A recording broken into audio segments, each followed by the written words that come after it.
first, we have to open the meeting. I'll just give you we have to open the meeting, and then we need a vote to appoint me clerk pro tem because we have no clerk tonight. You have a high school equivalency diploma? Not the equivalency, but I got a diploma. Oh, all right. Okay. I saw that in the commercial today. And I got a fake college diploma, too. Okay. Are you recording already? Yeah. Oh, you're just going to delete all this out, right? Okay. There's the bribe on recording. Okay, let's start then. Good evening. Tonight is January 26th. We're at the district office, and this is the Hyde Park Central School District's Board of Education meeting. At this time, may I have a motion to appoint myself as clerk pro tem? So moved. Second. And Mike. Any discussion on that? All in favor? Denise and... Patch my question in that slot. No. Okay, now at this time, may I have a motion to enter into executive session to discuss confidential matters pertaining to the employment of specific personnel, please? So, second. Mike, Dan, boy. Any discussion on that? All in favor? Thank you. We are now in executive session. Thanks, Steve.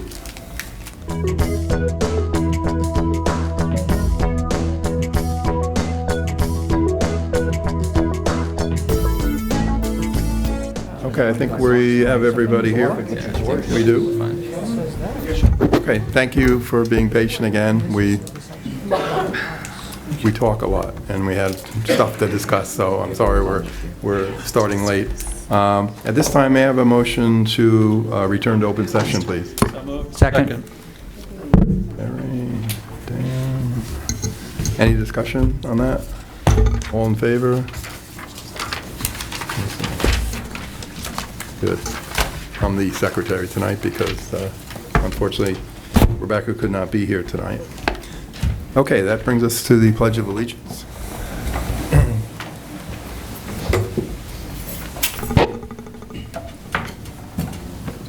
I pledge allegiance to the flag of the United States of America and to the republic for which it stands, one nation, under God, indivisible, with liberty and justice for all. Thank you. This is so nice to have people in the audience. I mean, wow, this is really cool. Okay.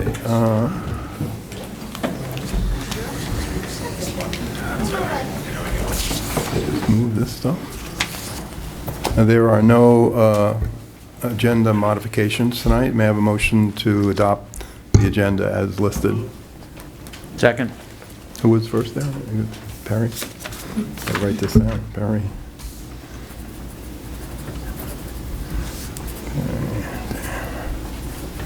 Thanks. Okay. At this time, we have Pride. Yes, James. Yeah, so as of right now, we have just like a couple of things. So this week is Regents Week, right? And I was there to take a test because I never took that test before. So the staff there, I would like to compliment the staff at FDR because like they were really like on top of things when students didn't know where to go. Like they were just there, and I was like, "Well, that's good," like because I didn't know where I was going, and I was like, "Oh," ask them, and so they were there and ready, and so like complimenting them. And this coming week, there's going to be the executive council elections for the student government organization, and so that's going on, and it's going to be pretty good. There are a couple of candidates that are going to be. They're pretty qualified, and I'm pretty excited about it. Great. And help out our school. Any team like basketball or anything? How'd they do? I was not able to contact any of my peers on the. Yeah, the boys had 2 home games last week, and they won both with excellent performances. It was a fun watch. All right. Okay. just a couple of things. We got some nice publicity, and congratulations to our competitive cheerleading team. They took Gotta hold it up. first place at an invitational, and they came in first again. For those of you who have been following our cheer team, they win both local, state, and national competition. So it was nice to see them get a little public recognition. It was kind of good to have cheerleading in general get recognition as a sport. It really is. It's hard. So, no, it's cool. Yeah. And if you saw today's Poughkeepsie Journal, and then it should hopefully appear in one of the local papers, we'd like to thank the Hyde Park Historical Society. Each year, they drop off at around this time of year beautifully packaged bundles of hat, mitten, scarf combinations for our children, and so they make nice little gifts. I see a lot of our nurses in the audience, so thank you, because I know that you're instrumental in distributing them. I always am appreciative of that donation at this time of year, because anybody who is a parent, even if you outfit your students at the beginning of the winter, the chance that at this time they still have 2 mittens, a hat, and a scarf is slim to none. So this donation comes at a much-needed time, and we really just want to thank the Historical Society. In fact, I got an email from Patsy Costello just the other day, and I believe she'll be dropping them off to Ralph R. Smith, because even after they ended the collection date, somebody dropped off another whole bag.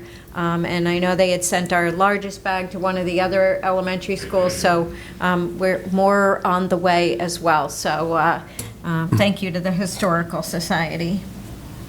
While you're looking at your notes, I got mentioned also that there was a memo sent out in the next, I'm not sure when, I think it's next week sometime, there's going to be a Division I scholarship signing. Neil Tompkins, who's a Section 9 Defensive Player of the Year, has been offered and is going to be accepting a full scholarship to Central Connecticut University, I believe it is. Right. Which is a Yes. Division I school. Right. That's Wednesday at 2:30. Yes. Yep. So that's significant. We've had, we recognize any student getting recognized that way, but it's been a while since we've had a Division I school offering one of our students an opportunity like that. Seems to be in a rut now. This is going to be the third I'm aware of a lineman from the football team that's over 6'4" and weighs 300 pounds or more that have received scholarships like this. Neil Tompkins now, and there were 2 Bickford boys back about 10 years ago, played in the Midwest for 2 schools there, and they both were the same thing, 6'4", 300 pounds, could move their feet, so. Iowa. They went to Iowa. I complain every year that the basketball team never gets any height or size, and they say, well, what about those guys? Well, they didn't play, but Neil's playing football, but he did play basketball for us this year, too. Just before I forget, there was a North Park concert, which I attended. It was really interesting in that, for me, they're the same teachers, so I listened to the same music from 2 different elementary schools. It's kind of cool, to see which things went, but it was, as usual, a great concert, a lot of fun. People really should go to them. Right? Any other? Nope. Well, just about the North Park concert, they ended with a very moving piece. Oh, that was a beautiful piece. That's right. And I have reached out, and my hope is Lisa Hecht is working with her staff to make sure it will be okay, but we plan to show the last piece at one of our February board meetings in honor of Black History Month. It was just Basically, it was amazing. I Have a Dream, We Shall Overcome. It was also done at Ralph Smith as well. Nice song, very well performed. Yeah. It was So I really have good. the video, so hopefully during Pride next week, we have the full sign-off to go ahead and show that one song. Okay. Anybody else? Okay, moving on to, you got anything else, Superintendent? Oh, did you have something? Steve? I'm sorry. Yeah, I happened to bump into the gymnastics coach Oh, earlier fine. this week, and she said that actually she was distributing T-shirts for last year's academic all-stars. I can't remember exactly what the term Scholar is. athletes, New York Yeah. State scholar athletes, yeah. Yeah, and she happened to mention that this year's team is also doing very well. Oh, great, good. I don't want to misquote her, but I thought she said that they may have been undefeated. Oh, go. So, anyway, I heard good things about the gymnastics squad. Great. Great. Okay, are you ready for superintendent's report? Well, it's funny you should say gymnastics. So, because that was, because I thought it was more of a report. By the way, I got one of those T-shirts, too, so that was very nice. So the scholar athlete, they ordered an extra one. The Katie Filiberti Invitational is this Friday night at FDR at 4:30. I've gone, this is the third, I believe the third, I want to say third invitational for Katie Filiberti. They do a beautiful job. At least 4 other teams come. It is a fundraiser for the scholarship. It's just a wonderful evening. So that's this Friday night at FDR at 4:30. Also coming up before our next board meeting, and we just landed on the date today, but everybody will get a flyer. We'll be posting flyers around the district and certainly send the flyers out to the board. But since we won't be together before this, the Claudio Cares Computer Lab at FDR, we're going to have the ribbon cutting on Wednesday, February 8th at 2:30. And I know we're going to be contacting the student government as well. The room at that time will be complete with the, we're having the logo mounted on the walls. It is a beautiful room. There'll be a plaque on the, right on the outside of the door. So we just landed the date with Luigi and Lisa, and the flyer, Lucille just finished the flyer at about 3 o'clock this afternoon, so you'll see a lot more information about the ribbon cutting, and that lab was possible from the computer lab at FDR through the donation from the Claudio Cares Foundation, so we're looking forward to that. And I also wanted to mention Regents Week, and James, it was very nice to hear you compliment the staff. As you know, it was Regents Week. We had a snow day and a 2-hour delay, and a situation where you have morning assessments, afternoon assessments, and for 3 days in a row, we had to rearrange the schedules based on what the weather did. And so I know there was a lot of work going on into the late hours of the night, and a lot of the administrators coming in early in the morning to set up the schedules, and a lot of flexibility on the staff to ensure that Regents Week happened without a hitch. So I'm very glad from a student perspective it was noticed. Great. That's it. That's it? Well, then we'll move on to our Ralph Smith presentation that we unfortunately couldn't do at Ralph Smith, but you look a whole lot better now walking around, so that's good. Yes, thank you for the flexibility. Sorry I couldn't be there when we were in my building, but feeling much better, so thank you. That's great. Yeah. Let's see if we can do this correctly. Okay. So, as you know, we last year developed a motto for our school, so you'll see that on our opening slide here. We are all owls, outstanding, wonderful learners. And this is something that we celebrate throughout our building and use to encourage students. So our mission, our vision, and our motto all align to help us make our instructional decisions throughout the year. Some things that we're really proud about. We have started this year a Check and Connect program, and over 40 staff members have volunteered to mentor students within the building. So we're really proud about that, and the students are checking in with their mentor every morning as a way to just hear encouraging words to start their day. And then once a week or so, they do something more intense, like having lunch together, playing a game together, where they just get to have a nice, positive experience with an adult at school. So that's something that's new this year that we did as part of our BLT. Also this year, something new, and Aviva, I think I put the books at your part of the table, so if you can pass those around.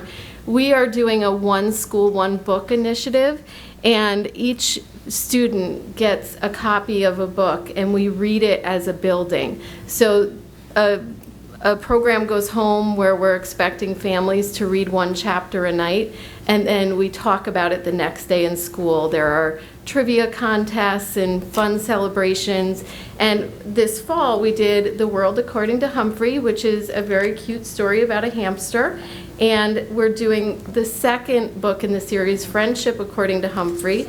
And the kickoff is on Monday. So the kids are excited about that. And it's just a nice way to promote literacy. And it ties in with some of our building goals that you'll see in a few minutes. We also are doing quarterly Owl Star and Bucket Filling Awards. And you'll see our first quarter's booklet of our award winners. Our second assembly is tomorrow, where we'll be acknowledging more students, but these booklets are created and put in each classroom library so that students can celebrate their work and their achievements. So teachers recommend a student from each class for these awards. We also continue with our Olveus Bully Prevention Program, and this year we're really focusing on bus behavior. So our theme for January is Ride with Pride, Be Sweet, and Take a Seat. So that's something we're focusing on. We did on our half day in January, we did bus assemblies with each bus and an adult leading a discussion about why it's important to stay in your seat on the bus. So every month we'll have a different theme. Authors Night and Student Expo are part of our BLT work. Last year, we had our first Student Expo at the end of the year. It was the most well-attended event I've ever had at Ralph R. Smith. And we all feel that it was because we weren't asking anything of anyone except to come and celebrate student work. So kids were putting on concerts and demonstrations. Students were highlighting work that they chose, that they were really proud of, to show to their families.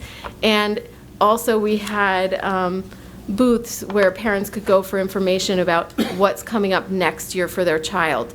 So we're going to continue that work, and we're also adding an author's night where kids will be able to display the work, the writing that they're proud of, and actually have copies to hand out and sign and autograph their work. So we're going to be doing that soon. We also have been focusing on connected practices in math, and you'll hear a little bit more about that later.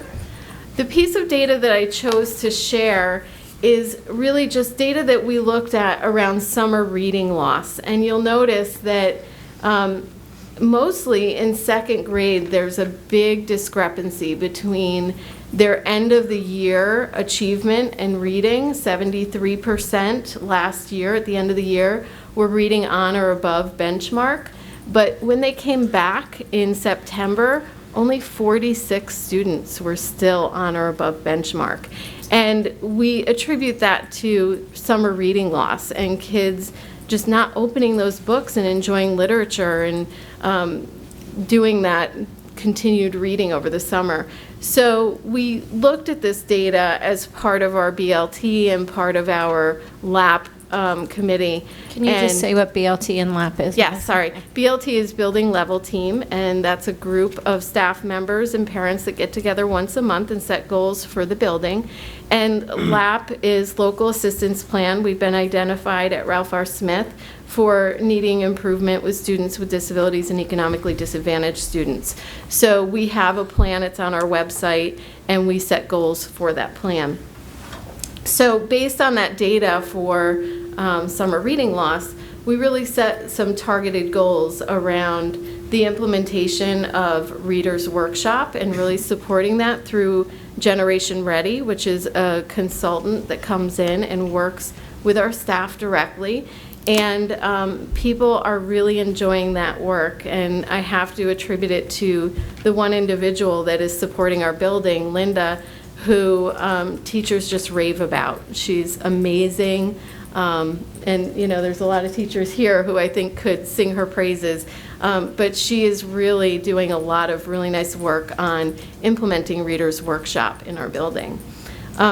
The family literacy nights throughout the year, that's another thing that we are focusing on this year. In the fall, we invited K-2 families to come out, and myself and reading teachers modeled for parents how to read aloud at home and ask targeted questions along the way as their family is reading.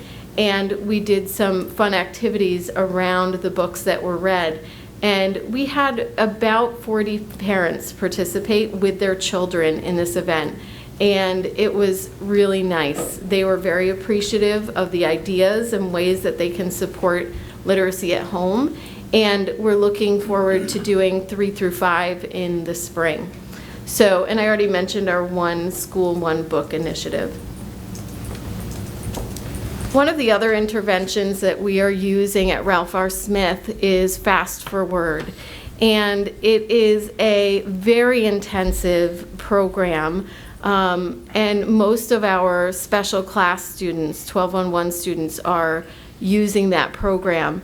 And you'll see the graphic there. That's the printout that we get after the kids have used the program for a certain amount of time. And it tracks their progress in certain areas.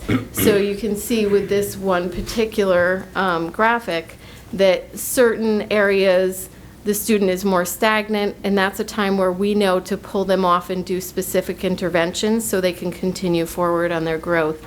As a result of this program, last year we had 55 students using Fast for Word, and they made growth similar to this. And now we only have 33 special class students that are in need of that intensive support. And one of the nice things is that now we have some open slots where we can target students who aren't in special class, who may still need that intensive support in reading growth. So this, along with other interventions that we do, some of our 3rd through 5th grade teachers are offering Khan Academy to students to use both in school and at home, and a lot of families really appreciate that. So those are some of the things that we are doing, and based on this data, we continue to monitor their progress in our most at-risk students, and we continue to think about, once they're finished with this program, what other interventions can we offer? And it's not always LLI, which is something that you've heard about before, level literacy interventions, but there are a lot of other great interventions that we are using at Ralph R. Smith for supporting students in reading and writing. As I mentioned, we are a local assistance plan school, and we have a committee that meets regularly to assess our growth and set goals for our students. This year, we really targeted math, and we've been working with Kim Neisel, our director for math and science, and she comes to every faculty meeting for professional development.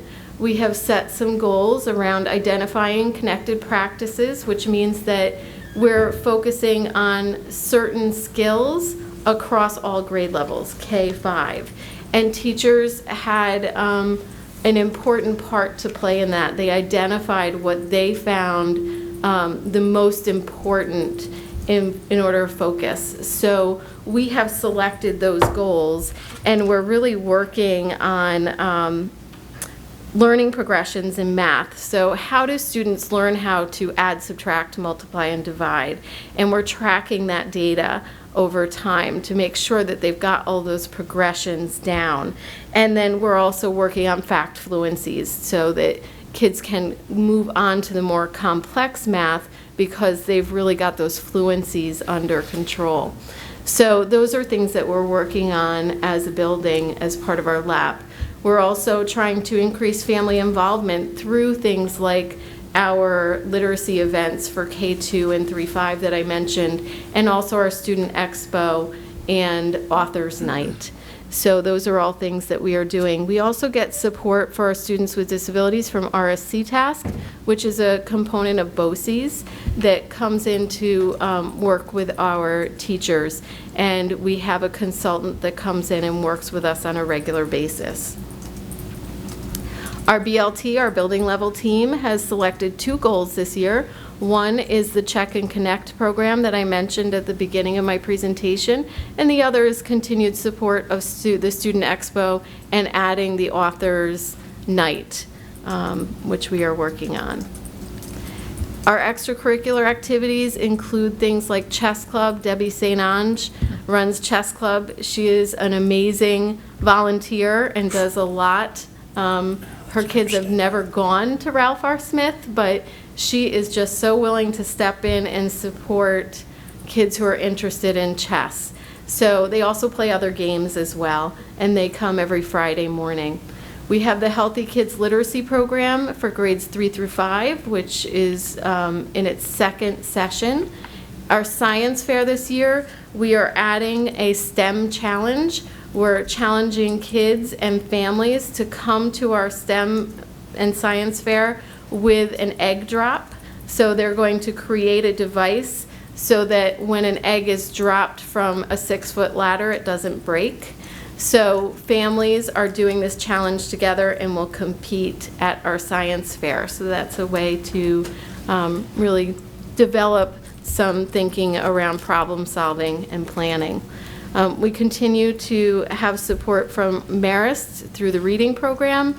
Our Reading 2 students come in every Tuesday and work in classrooms. And our parent involvement and community involvement continues to grow each year. At the beginning of the summer, we got a grant for an outdoor classroom, and we spent quite a bit of time over the summer putting that in place. And this spring, we'll do a ribbon cutting once we do the plantings. So we still have some garden beds that we want to finish off this spring. So we're really proud of that. And a lot of these things I've already mentioned that we are underway in celebrating. And our school play this year is going to be, I just don't want to say the wrong title, Alice in Wonderland. And tryouts are this evening. So kids are trying out for the play. Every child gets a part in the play, whether it's behind the stage or as part of the play itself. So that will be coming soon as well. Are there any questions? Anybody? No, I think you're good. Thank you. Very nice. Thank you very much. Thanks. Great job, very comprehensive. I'd also like to acknowledge all the Ralph R. Smith staff that is here tonight. Thank you for coming out. Thank you for all the work that you do in the school. As you can see, it's a lot. I'd like to thank all the staff members here tonight. There are a lot of staff members here. And in addition to thanking you, I'd like to sincerely apologize if anybody went to the wrong location. I meant to do that under superintendent's report. We did not change some of the public calendars to announce that the board meeting would not be at Netherwood tonight. So if you travel to Netherwood, our sincere apologies. We did change that meeting location. We will go to Netherwood later on this spring. But again, if you did extra traveling because of our lack of publicizing that change, we apologize. But thank you all for being here. It's nice to, as Doug mentioned earlier, to see some people in the audience, especially staff members. Okay, moving on, we have Elliot here on update on the North Park well water system replacement.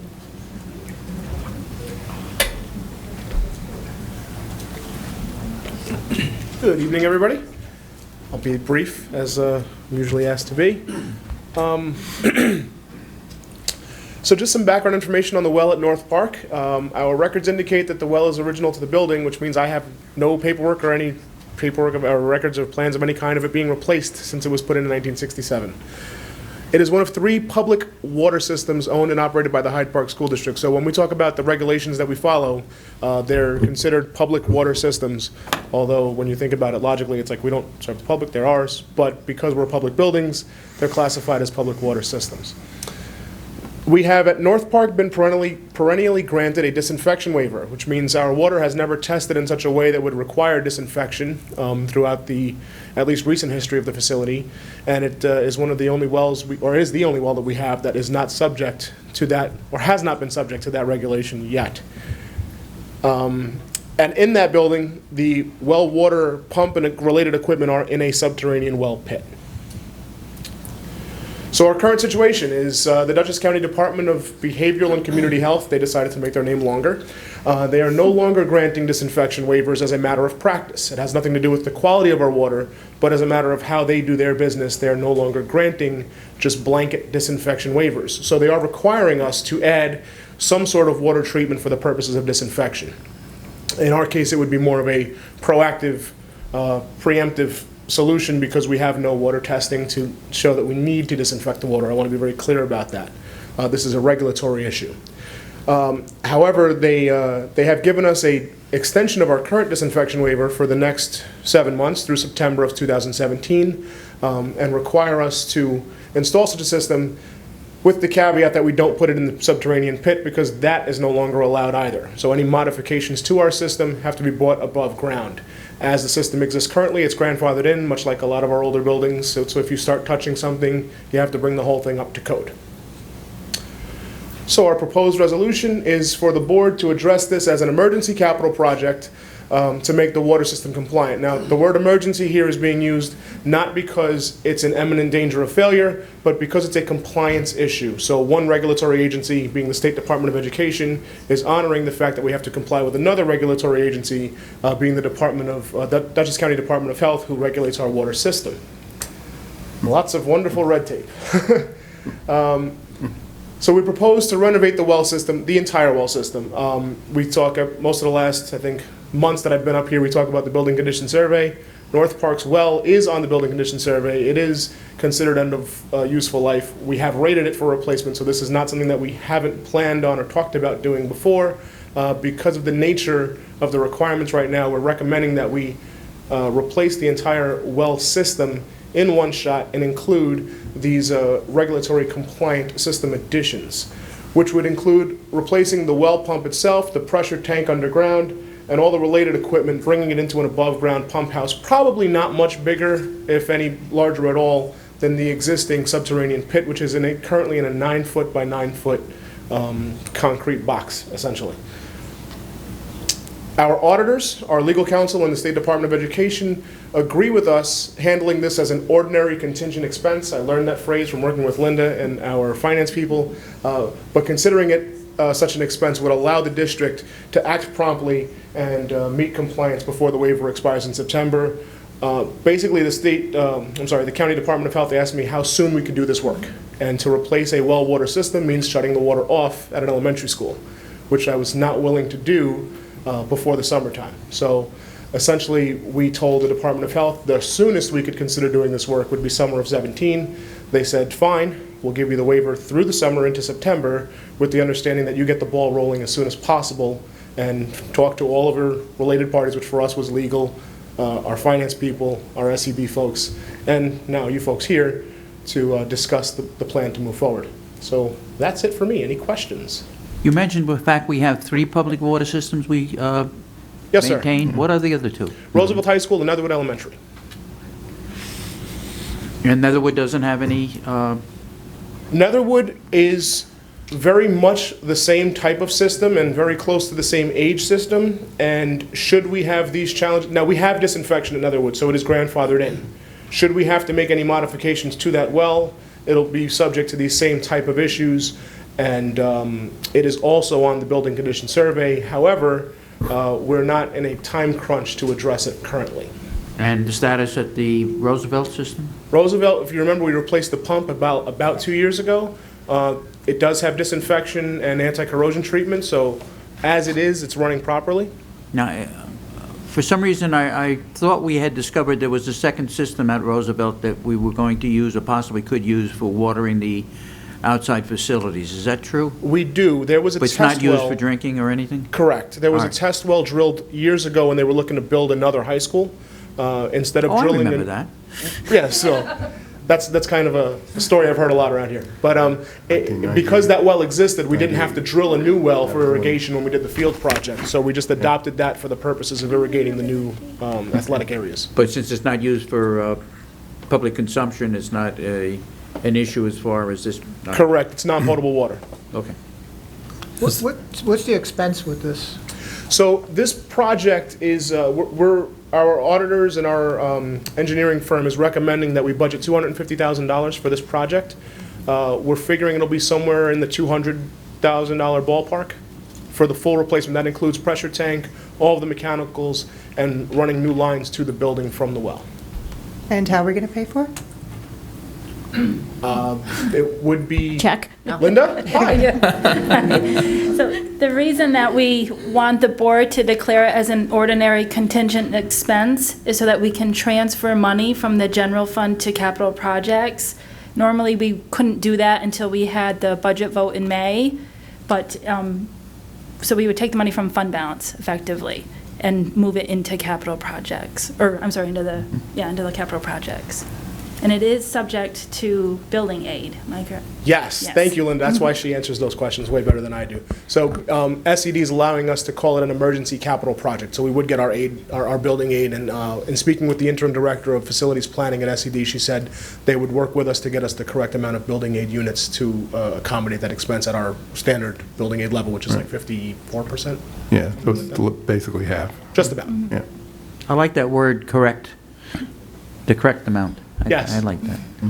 Is there any opportunity to take advantage of this, the old well, to help bolster non-potable water at the high school? Is there any opportunity to help bolster non-potable water at the high school? But you're not actually, and that was a clarifying question I was going to ask. You're not drilling a new well. You're No, putting a we're new pump in. replacing, right, we're replacing the mechanical system. For Bringing it the above well grade. is, in terms of the hole in the ground, we're not Yeah. changing. Uh-huh. Right. It's all the Okay. equipment that goes I with think it. that, Yep, that covers that it. helps to answer that, Yep. yeah. It didn't, the paperwork didn't read well. Well, It was tough to tell whether you were actually drilling a new well or not, and I heard you say you were replacing the well pump, but not the well itself. Yeah, so at this time, there's no need as far as supply of water to drill a new well. So I don't want to say we absolutely won't have to until we start taking stuff out, but that's not part of the plan. Now, your review of the, you went all the way back to when the North Park well was drilled and stuff like that. Was there documentation along the way to indicate whether or not there had been any periods of time in which the pump and its facilities were unable to supply our needs? No, actually, the building's occupancy, design occupancy rating is 550 students, so it's made to support about 600 people, 650 people. We have not run out of water, other than from an equipment failure. And as far as we can tell, we are able to produce much more than we need, given that we only operate roughly 10 hours a day, and not for cooking and other things. So it's reasonable then to say we don't need to re-drill the hole, drill it deeper, or expand any of the capabilities? Right. Currently, the depth is appropriate. We have what we approximate is a 9,000-gallon retention tank underground. That tank would be replaced in kind. We have no reason to change the size of it because the size works for us as it exists currently. But we would put the tank back in the ground for purposes of insulation. It's just easier to keep a tank below the frost line than to build a structure to hold it and then have to heat it and protect it. So the tank will go back in the ground. All the mechanicals, anything that we have to touch, we want to be able to walk into a room and walk out of a room without going up and down ladders and into confined spaces. But when you refer to a separate pump house, is this a physical structure outside the building? Yep, if you drive into North Park, if you cross the bridge and you're looking at the front of the building, you'll see the front door to your right, the dumpster area and the oil tank straight in front of you. Just to the left of that in the grass is where the well pump currently sits, and the tank is in that underground, right in that area, in that grass area. So we would put a structure in, again, roughly 10, 12 foot square, no higher than the first floor. So it'll be just, it'll look like a little concrete hut, you know. Little red schoolhouse, Mary? We can make it look however you want us to make it look. Just costs more money. But we can paint it red. We can paint it red, sure thing. Couple questions. So did we apply, so we've had a waiver, an ongoing waiver that's been renewed. Typically they're what, on a 2 or 3 year basis? It's a 3 year, it has been a 3-year renewable waiver. Okay. And when does that currently run out, or has it run out? So the waiver, the 3-year waiver expired December of 2015 originally. Ooh, And okay. we had a meeting that month with the Department of Health, and they told us, you need to do some background work to look into possibly implementing a disinfection solution. We are no longer going to be just giving these 3-year waivers out. So they gave us a year to do that work. And that's what we spent 2016. We had to modify the system to incorporate flow meters. They needed to know what our rate of consumption was, what our maximum peak flow was in the building, because when you're treating water, you have to know how much water you're sending into the building at one time. So it took us months to spec the equipment, install it, and then collect the data to have the conversation with the Department of Health about how this system was supposed to look. It wasn't until the last probably 2 or 3 months of conversation where they rejected our initial proposal, which we brought to them back in October, which would have been augmenting our current system to accommodate one of 2 different types of disinfection systems, but they really took a firm stance on not wanting anything underground. And that prompted us to say, okay, well, if I can't put it underground, then I have to repipe my system. Then we're talking about reconfiguring 50-year-old equipment. Let's take a better look at it, and that's when our engineering firm recommended that we look at a system overhaul to include this, rather than just come and ask the board for an emergency project of $50,000, and then a couple years later, the well, God forbid, would fail or something like that, and then we'd have to have a different kind of conversation. What engineering firm are we working with? We're working with Morris Associates in Morse Poughkeepsie. Associates? Okay, all right. So we did actually make an application for a waiver and it was declined? Or- We offered a plan, which is what we were told to do, Yeah. and that plan was rejected by the Department of Health engineers because it still had us have our equipment underground. We were trying to mitigate expenses and do exactly what we needed to do and nothing more, try to conserve some money and still do the right thing, but they really took a hard stance and said that they are no longer entertaining additional equipment being put into confined spaces underground. Okay. And what method of disinfection are we? So we're preparing for a chemical disinfection. The initial recommendation, again, there was some back and forth with the Department of Health. They were leaning towards ultraviolet disinfection. The challenge with ultraviolet systems is that they will shut your water system off. So the risk we have is I did not feel comfortable recommending to the Board of Education to install a system which would effectively shut the water off in any one of our buildings. As a public building, we are required by law to maintain flowing water, and flowing water is even more important than electricity in terms of keeping your building open. So if the water shuts off, we have to send everybody home.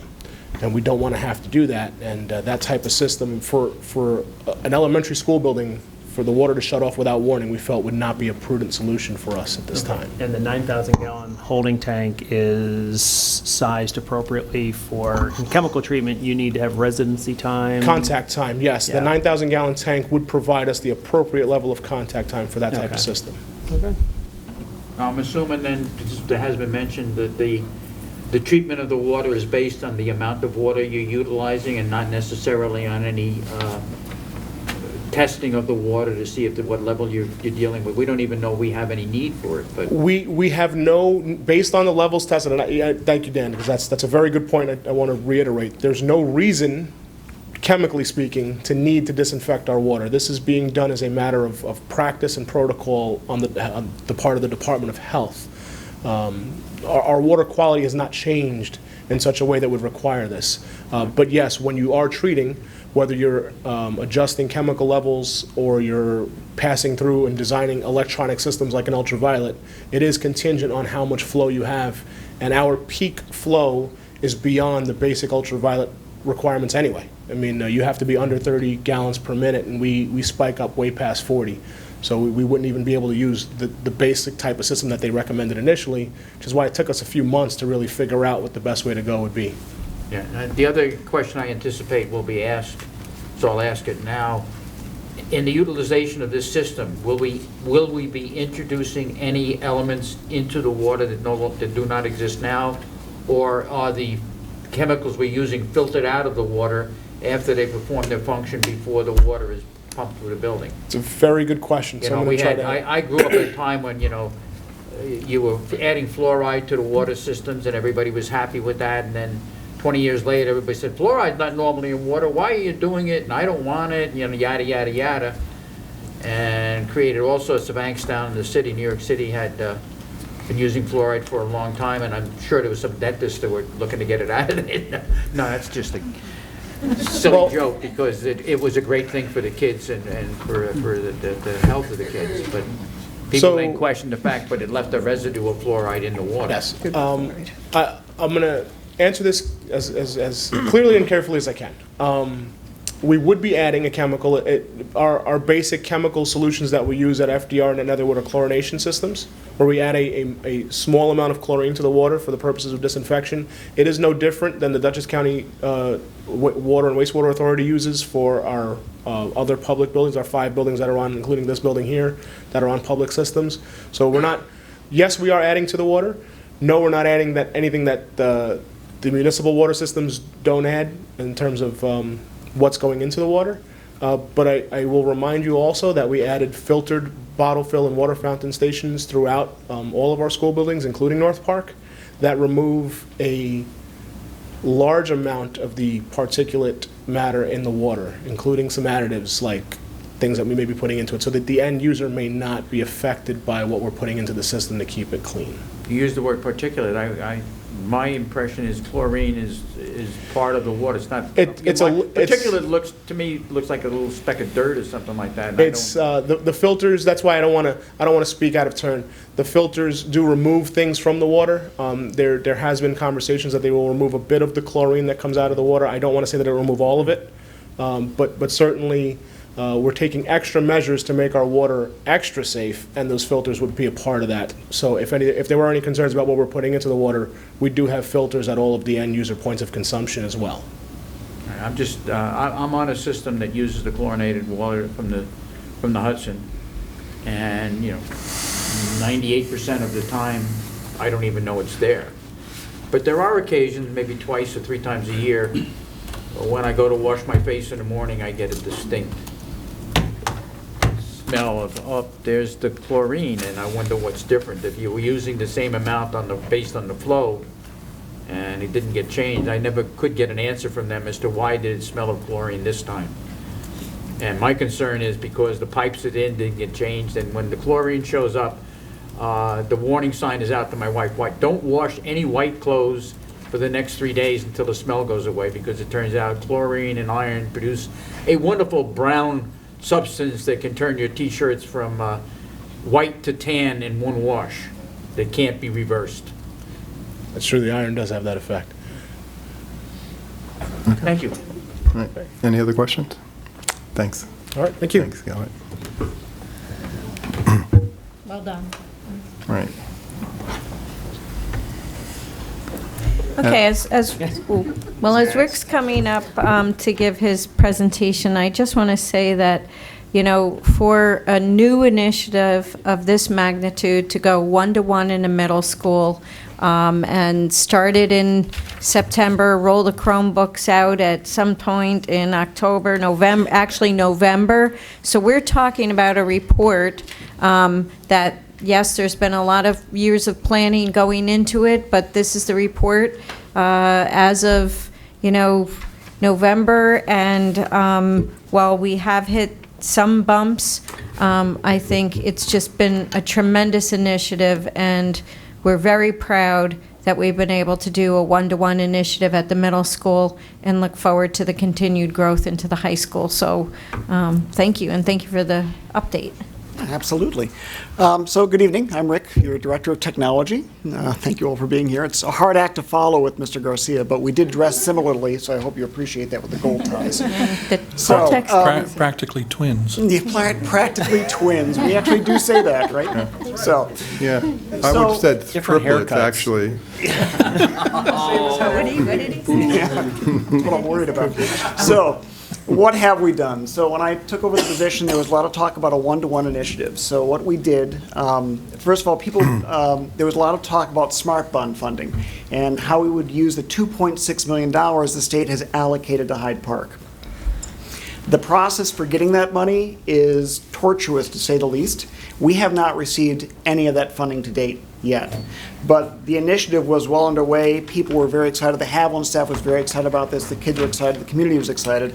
So within tech services, working with Linda and the business office and everybody else, we were able to cobble enough money, leftover money from last year, take some money from this current budget year, and we purchased 900 student Chromebooks at a cost of $225,000 and 90 flat screens similar to this one, not exactly like this, but very similar, and outfitted every instructional space at Haviland Middle School. So these interactive displays are throughout Haviland Middle School. We were able to do that through district funding, and we were able to get the project really off the ground on time in September. It was a phenomenal undertaking. It was collaboration with every teacher in the building, which we did through, as simple as publishing a building map and saying, we're going to put the screen here, what do you think? And people then giving us feedback on that location. So a lot of collaboration with people. It was working with BOCES to basically rent an installer, a guy who came in and did nothing but hang up screens uninterrupted. He did the whole building in 2 weeks. So we learned a lot of lessons from this installation that were very efficient, that worked well, and I got to tell you, I think the payoff has been worth it. On the right, you see what's called the SAMR model, and it's an instructional model of how are we using technology. Is it just the $1,000 pencil, which is what you don't want. You don't want to give a kid a Chromebook and just say, instead of writing that paper, why don't you just type it? Because that's just substitution. It didn't really do anything different for the assignment. What we'd like to see happen is our kids move up to modification and redefinition. Our teachers to really redefine the way they teach, the way kids learn. And I have to tell you, the Haviland staff has been nothing but short of amazing in the kinds of work they're doing with your children. Rick, Yeah. Rick, could I just interrupt Please. just for a second? Because I don't want to leave the $1,000 pencil go. Okay. A Chromebook is not $1,000. You're correct. A $200 pencil, all right? I don't want the True. people in the community to say, Yes, you're what the correct. heck, they spend $1,000. They could actually do the math. I know they could do the math, But you're absolutely correct. The $1,000 pencil is a term you hear. We're going to a workshop with a man named Ellen November. but not here. Yeah, exactly. So yes, it's a $250 student Chromebook once you add in the management piece. But yeah, Okay. the $1,000 pencil is a term that's used when we talk about technology because we don't want to just see it doing the same old thing. So the Haviland teachers have really taken off. So Google Suite, you might have heard of Docs, Sheets, Slides. It's really basic productivity like Office. They're using those things. Digital citizenship. So if you go onto our website and go to the technology services, you'll see a link to this. It's really teaching kids how to use Chromebooks appropriately, how to use technology appropriately, how to be safe online. The Haviland staff took those lessons, made them their own, and added assessments into it as well. Google Cast for Education. I would love to take 5 minutes and demonstrate it, but I don't have that much time. It's where a teacher can actually take their Chromebook and cast what's on the screen, on their screen, up onto that screen while walking around the room, no wires. And then even better, they could look at Mrs. Myers and say, Kathy, I want to see what's on your screen, and Kathy could then cast up onto the screen. So now you have every kid participating in this casting. It's phenomenal. It's actually, our teachers are excited about this because they can show work collaboratively. Virtual field trips is something that teachers are really embracing. We have people who are working on Google Hangouts where you can interview a professional in Missouri on thermodynamics. I mean, just really fascinating stuff that opens up classroom walls. That's redefinition. Collaboration, and not just amongst the adults, amongst the kids. So you have kids who are taking slideshows, working together on that slideshow to create a presentation collaboratively. And they can be sitting next to each other. They can be sitting miles apart in their own houses, working collaboratively on that document. And then it does extend learning beyond the classroom day in that example I just gave you, but it also is allowing kids to take these devices home, access lots of content, lots of media, lots of information, and work interactively with lots of different people, not just within our school district, people outside our school district. What have we learned? Well, so that was a really rosy picture. It has been, again, a great experience. The teachers are embracing it. The kids are embracing it. We have had issues, quite honestly. You can't give a Chromebook, 900 Chromebooks out and expect nothing will happen. When I do look at these numbers, though, it's not unexpected that some of these things would happen. So what have been some of the issues? The biggest one you'll see is the cracked screen.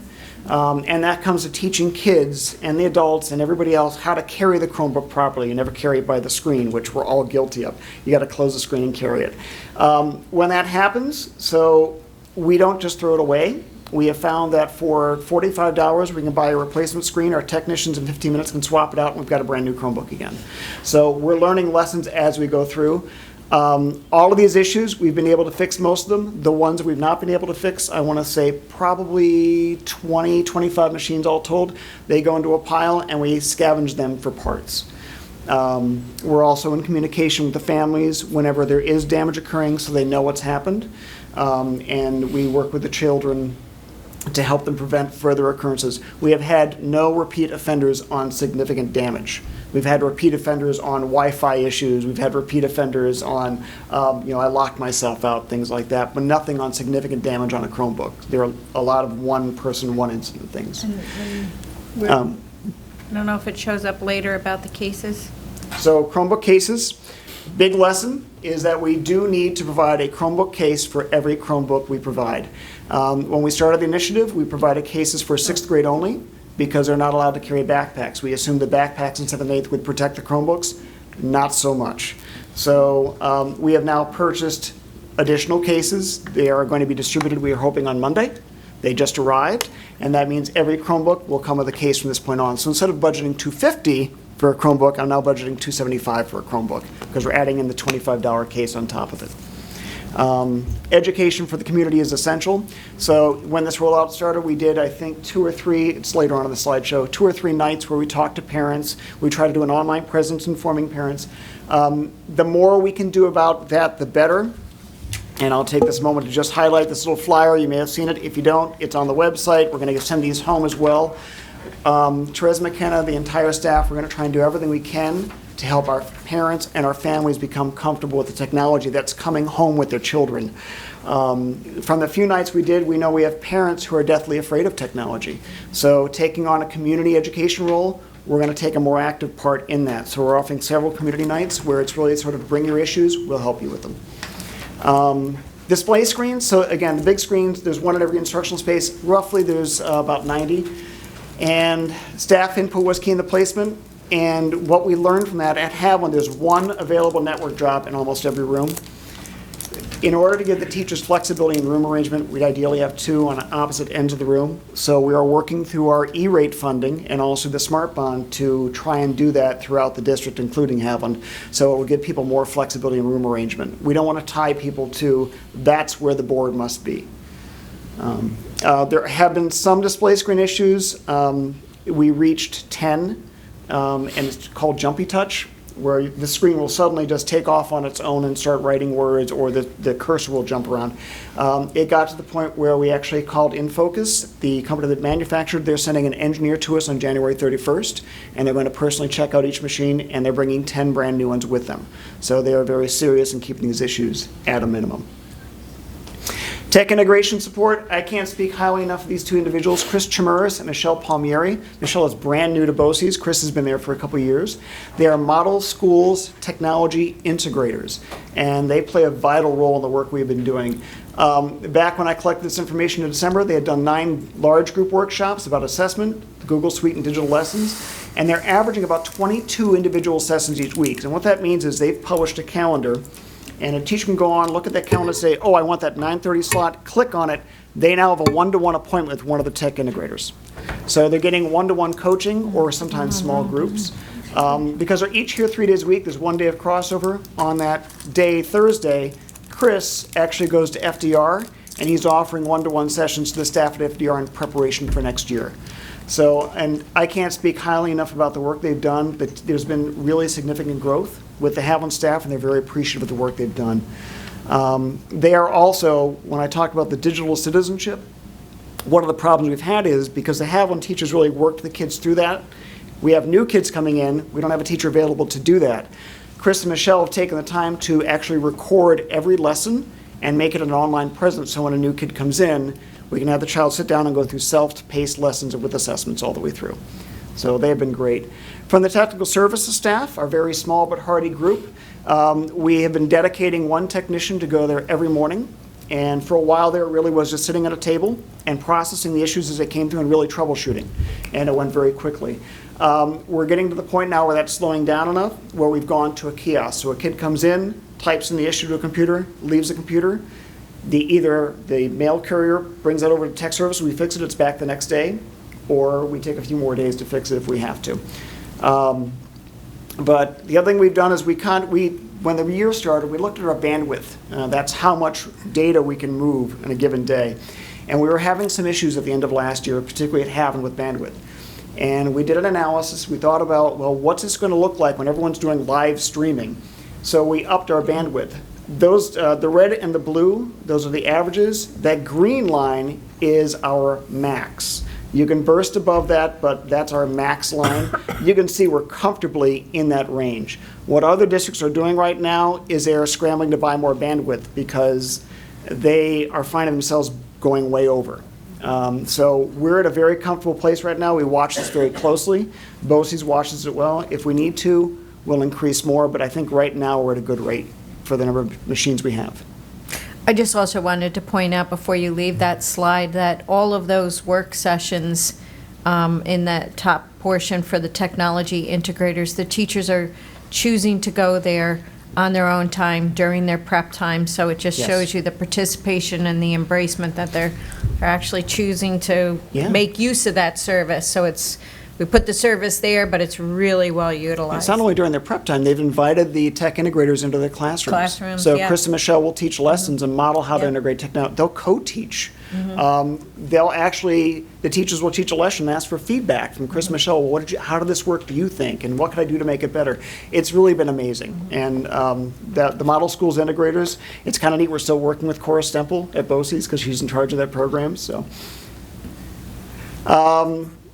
So how are things going? We have the technology subcommittee that meets monthly. They've been fantastic. It's a group. It's teachers, community members, Board of Education members. They really did so much of the grunt work in getting this program up to speed. We have created numerous guidance documents, policies, and procedures. We're constantly revising our procedures. The guidance document hasn't changed since day one. It's the one-to-one handbook for parents and students. It's on our website. I always consider it a compliment when other districts call us and ask for copies of things, and I can point them to our website. To my knowledge, we've had at least 2 districts call me directly for information on these things, so I take that as a badge. We have our webpage. We have a frequently asked questions, so when I get more than 3 people asking the same question, we put it in the FAQ, so it's there for people to see. We offered 3 parent information sessions around a PTA meeting and then the community night at Haviland as well. We had really good showings at all of those. In the spring, we'll be visiting the PTA meeting. Actually, next week, I believe I'm scheduled to be there. And then, of course, the community tech teaching nights, which I shared the flyer with you, and we'll be promoting that some more. Additionally, emails, phone calls, and what we like to call grocery store conversations for our techs who live in town. They do get a lot of conversations just happen off the cuff. It's the constant communication that's going to help this initiative really work, and we're trying to keep it up as best we can. Really, I think one of the key pieces is just the conversations between my department and Haviland Building Administration. Marianne Silke is my key contact at Haviland, also working with Eric. And we kind of, over time, we kind of got to this phrase that helps us kind of divvy up the work, where tech department manages equipment and building administration works with people. So if a kid breaks a Chromebook, I'll deal with the broken Chromebook. Eric's staff will deal with the child, by and large. And we are just in regular, constant communication about this initiative and how to make it work better. What's happening next? So much of this is on the bullet point number 2. Once the Smart Bond Round 1 funding is approved, and there is no timeline for that. Our proposal has been before the state since October. I have not heard anything, which I'm told is really good news. At the last directors meeting, the few districts that have had money approved have told me it's about 10, 11 months until you actually get to the point of reimbursement. So we're still waiting for that to happen. We did purchase touchscreen Chromebooks for the FDR staff this past year and rolled those out as well. So all of our FDR staff members have a touchscreen Chromebook. They're learning how to use those and working with their smart boards or existing technology. Once Smart Bond comes through, we're going to be getting touchscreen Chromebooks for all of our teaching staff K-12. The interactive displays similar to this in every teaching space. Peripherals, that means document cameras, which is one thing we don't have in place throughout the district. Cameras, speakers, and the additional wired network drops. We have basically put a proposal in for $1.8 million of the Smart Bond. That leaves us about $800,000 left to go. The tech committee is working on round 2. We're going very slowly and judiciously and taking our time to process what are the instructional priorities, what's really going to drive change in this district. We don't want to just buy laptops. We want to buy stuff that's going to make a significant difference in the impact of our kids that we couldn't do through our normal district funding.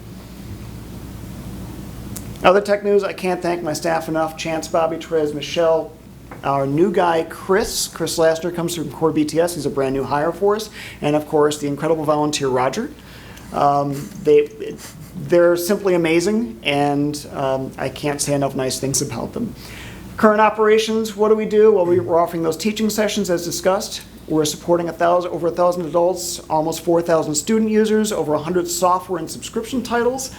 Close to 1,800 desktops, laptops, printers, and servers, 2,500 Chromebooks, which will increase almost double next year. We have processed and closed 1,300 tech support tickets just July through December. That gives you an idea of the scope. And a lot of the work is just people coming back to the office or giving us a phone call that we don't even record. So what we're doing, if you think about all that work, all those devices on the shoulders of a secretary, a director, and 4 amazing technicians, we're looking at our staffing structure and we're really talking about our process. What can we do to make things work even more efficiently, even better than they are right now? And I believe that's where, and I hope you like our new logo. We all have shirts. We got shirts. So, any questions? Any questions? I have one just, and I'm not sure that we've got an answer for it right now, but I know that one of the conditions of the Smart Bond funds is that we have to be prepared to do replacements. Yes. As this stuff ages out. Everything has a life. So have you looked at that and what the life expectancy is of all this equipment? And when are we going to start seeing a request for funding to replace this equipment? And how do you see, what do you anticipate being the life expectancy is one of the questions. So the poor people behind you right now are just sort of cringing because this is what we've been talking about back in my office is all day long. So one of the things that we have struggled with is an inventory. Because we've been going by spreadsheets. That means somebody has to manually enter that information and also manually delete that information. We invested in a new software suite called School Dude, which you may know from our facility side of things. It has a phenomenal inventory piece where we don't have to go around and collect the data. It just searches our network and pulls all the information in. So we're building this really good, robust database of our stuff. How old are our computers?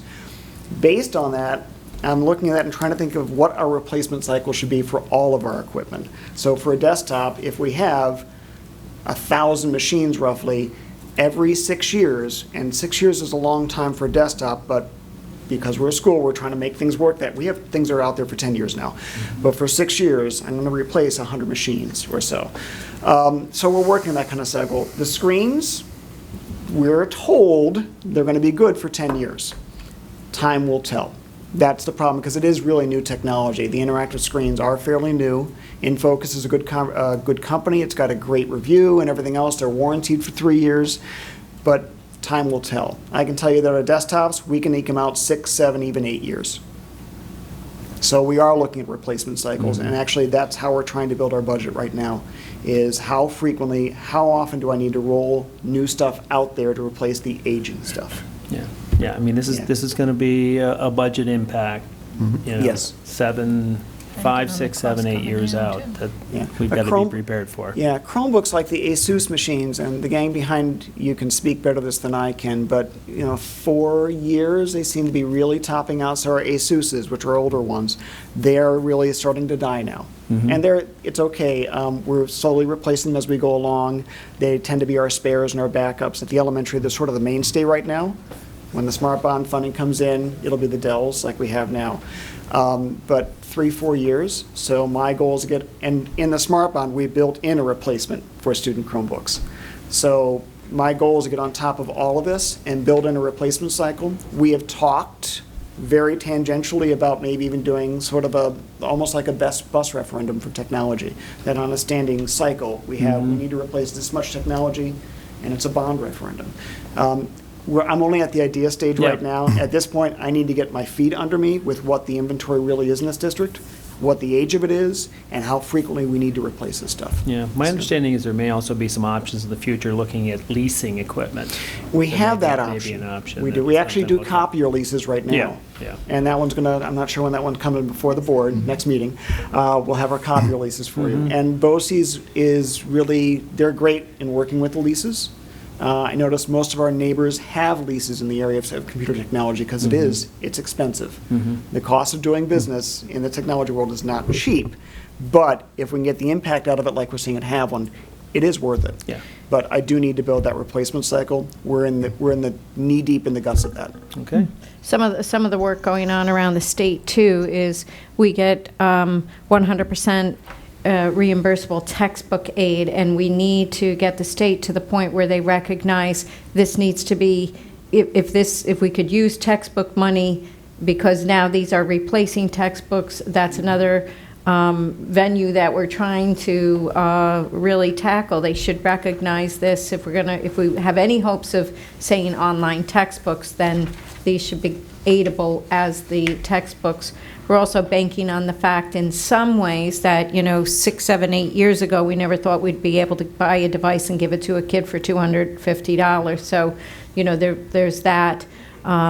We're moving more and more to not supporting any software that's not cloud-based and moving away from subscription. So we're hoping that some of our costs come down, whether it's textbook, software. And again, those are hopeful, wishful thinking, but it is part of the picture that we hope fleshes out. It's a new world. It's a new world. It is. Rick, based on this replacement cycle, what I'm hearing is it's right now being driven by the functional equipment. How long will the equipment continue to work as needed to perform their functions? Right. This is such an expanding and rapidly growing area of support for kids and where they can go, what they can do and stuff like that. Problem I've had with my home computer, which I think is going to flow right into this one, is I had significant problems in keeping the software and the hardware in sync. I started finding the problems that my hardware wouldn't support the software I wanted because at some point in time, I got this program and it updated twice, updated a third time. Right. The fourth time it updated, it came out and it said, here's the update. And oh, by the way, it'll work if you've got a computer that has this hardware, but it won't work and you can't upgrade to this point unless you get the hardware. And- so that also could be in a position where we might be forced into upgrading hardware just to keep the software It's functional, actually- the new software that's being offered. If It we wanna actually goes offer right to our what kids. Greer was just saying, and it goes to why there's a strength in doing Chromebooks, not laptops. Because a Chromebook is a network device and it's constantly updating, it really should be able to keep pace with the software because we're doing subscriptions, not software. We're not buying discs anymore. Yeah, but the second step, and the first one is keeping pace with the software. I mean, Right. Microsoft has finally figured out Microsoft 10. Yep. Windows 10, they've now got that down to a science as far as updating and stuff like that. Yeah. But I'm talking about where the software that they're utilizing requires greater power or greater support from the computer. Yep. So you're forced to update the hardware to run the new software, but the software, at some point in time, they're all going to say, well, that's as far as I'm going with this software. If you want to continue on and grow with the wonderful functions we're offering, Yep. you're now being forced into a box of having to update the hardware to go with it. And the way we're sort of mitigating that is by going to cloud subscriptions. You're not buying software, you're buying a subscription. And you investigate that before you purchase it, so you know that that subscription, that piece of thing that does whatever you want it to, will work with your device. So we're not married to Microsoft Office 10, which will only work on this kind of machine. Right. If we don't like this piece of software anymore, we just go to a different one that will work on our devices. So the nice thing about moving away from buying all those software titles and the thousands of DVDs we've got in the back room is those are all just, they're coasters now. If anybody needs a coaster that looks like a CD, I've got hundreds of them. Because it's an old way of doing technology. The newer way is the cloud. And is there a greater cost over time? Yeah. I used to be able to buy Microsoft Office for $500. Now I'm going to pay, $100 a year for that Office subscription. So I'm going to pay more over time. But in the end, I don't have to worry about upgrading my machine. I'm just going to buy the cloud software subscription that works with my machine.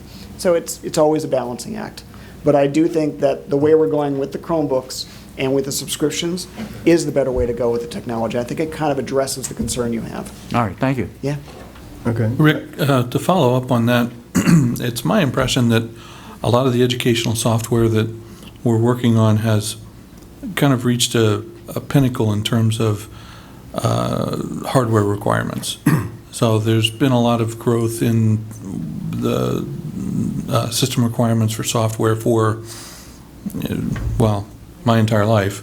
But I think recently a lot of that has flattened out because the hardware has just run so fast that they can't write software to gobble it up as fast. And I say that primarily from the educational point of view because I think our business systems are still suffering from additional features and some bloat that the educational systems I don't think are quite as susceptible to. Can you comment on that? Not really. I'll be honest with you, not really. Because I think what you're saying is accurate, because in this educational world, the software we have is running well on the machines that we have. We're able to keep up with what we have, so I'm not seeing the issues that you might see in the business world. What I see with our teachers is the video streaming is working. The Google Docs are working. We're not running into the bloat issues because we are going more to a subscription-based. Those programs tend to be pretty straightforward and simple. They do one thing, and it works great for that one thing. I think where you're buying the big software packages like a Microsoft Access, right? When you bought Access, it's this gigantic program, and it can do everything. It can tune your car if you can figure out how to program the fields correctly. That's bloat. We don't deal with that in education because we buy things, I/O Sketchpad, and it does exactly that. It allows you to sketch. So I'm not as familiar with that. I know that in the stuff that we have and what we're working, people are finding stuff that works for them. So as an example, Melinda DeMaio was talking with me today. We had a subscription to Smart Music. I think it was $2,500, and it was supposed to save the world of music, and it was supposed to be great. And she asked her teachers, are you using this? On a survey, on a Google form, she put this out. 100% no. Why? It doesn't do what I need it to do, but I'm using this great little program over here, and I'm using this one over here, so I have 7 different software requests from 7 different teachers, and that's great. Because instead of paying $2,500, I'm going to buy a subscription for $25, $25, $50, $25. That's so much better. It's fine-tuning. One of the things Michelle Palmieri pointed out is with Google Classroom, teachers can send individual assignments to individual kids. So we're differentiating for kids, we're also differentiating for adults. So I think that might be getting to what you're asking me about. Okay. So the other thing I wanted to say was a comment. I've been part of the technology committee now for 8 years. The working group that we have now is phenomenal. Yeah. They're dedicated. It was at one point just the director of technology and some board members. I think the addition of the teachers. We've got a member of the community. A much broader group and much more productive. Not just because of the number of people there, but also the experience that we're bringing to bear. So having the teachers and teachers' assistants and administrators has really enriched it, and I think that's what allowed us to get to the one-to-one. Yeah. I don't think we could have gotten there without the additions. So kudos to the staff who are willing to give their time for that. Yeah, we really need the diversity of voices on that committee. It can't just be all administration, it needs to be the teachers. I'd love to have some kids on there eventually too. Only because we need those voices to tell us, well, yeah, it sounds great, teach, but I'm never going to do that. Yeah, I like the voices too. The more, the better. Mm-hmm. Anybody else? I have one question with 2 subparts. The question is if we... The witness will address we just purchased 900 Chromebooks that have a useful life of, let's say, 6 years. 6 years from now, we're going to need another 900. Right. And the same is true of the high school and the elementary schools. So my question is not to you, but to Linda. Is it possible we can have a capital project reserve fund to fund ahead of time? Because we can't budget money and then put it in the bank. Yeah, I'm not sure if we could have a capital project Or for that some type kind of of purchase. reserve. I know that the smart bond funds will be run through capital projects, but I don't think that we can reserve or pay for, like the replacements through capital projects. What, you know And where have I'm a going. capital We reserve. need a way Yeah. to save money each year in order to eventually be able to replace those. And I want to know if there's a mechanism to do that. We can't just come up with, oh, we have to add in into the budget 6 years from now, $300,000 for new Chromebooks. Yeah, this may be a situation where we have it built into the budget every year, a replacement cycle, like we do for. That's the key. Yeah, for but if we're not equipment replacing them, and where does that, we can't save the money, right? We can't just keep it. No. Yeah, so. It's really going to mean, once I can set up this replacement cycle and really try and be very thoughtful and careful about it, it Yeah. does mean you're going to have a significant chunk of money set aside for technology equipment every year. And the 1 year that we skip that is the year when the Chromebooks start dying mid-year and people start ranting and raving. It's really Yeah. setting yourself up almost But like you're not putting- buying buses. You're not putting in into your technology budget the replacement of every single Chromebook. It'll be just the replacement of what might break in that particular year. What I want is be able to A take full refresh. a set amount each year put aside so Right. that 6 years from now we can, or 8 years from now, and then have the cycle so that if we were buying these one at a time, we bought one this month through the, I mean, then replacement cycle is you're fine. saying, yeah. But it's not when you buy them all at once. Yeah. So could we find out if there's a Yeah, way I to do can look that? into it. We do have a repair reserve, but that wouldn't be for replacements. And I think we would have to pay that money back, and I'm not really sure if the Chromebooks Right. would qualify because Yeah, they're, we need the a individual legal costs way as of Yeah. putting money aside. I mean, one thought to consider is we really are kind of spaced right now in a 3-year cycle because we bought a whole bunch last year. We bought 900 this year. We're going to buy 1,200 or more next year. So we're kind of spaced out over 3 years. And because things break and die at different times, it may hopefully shake out to a 4-year cycle. I kind of need to get to 5 or 6. There's but still a we'll get there. possibility that they'll I all hear you. break at the same I time. do. Or Yeah. all we need to replace Whenever, at the same time. one of the questions in my mind when you do an initiative of this scope is what happens 10 years down the road when this falls off the wall? Okay. Okay. Thank you, Rick. Yeah, thank you. All right, thank you all.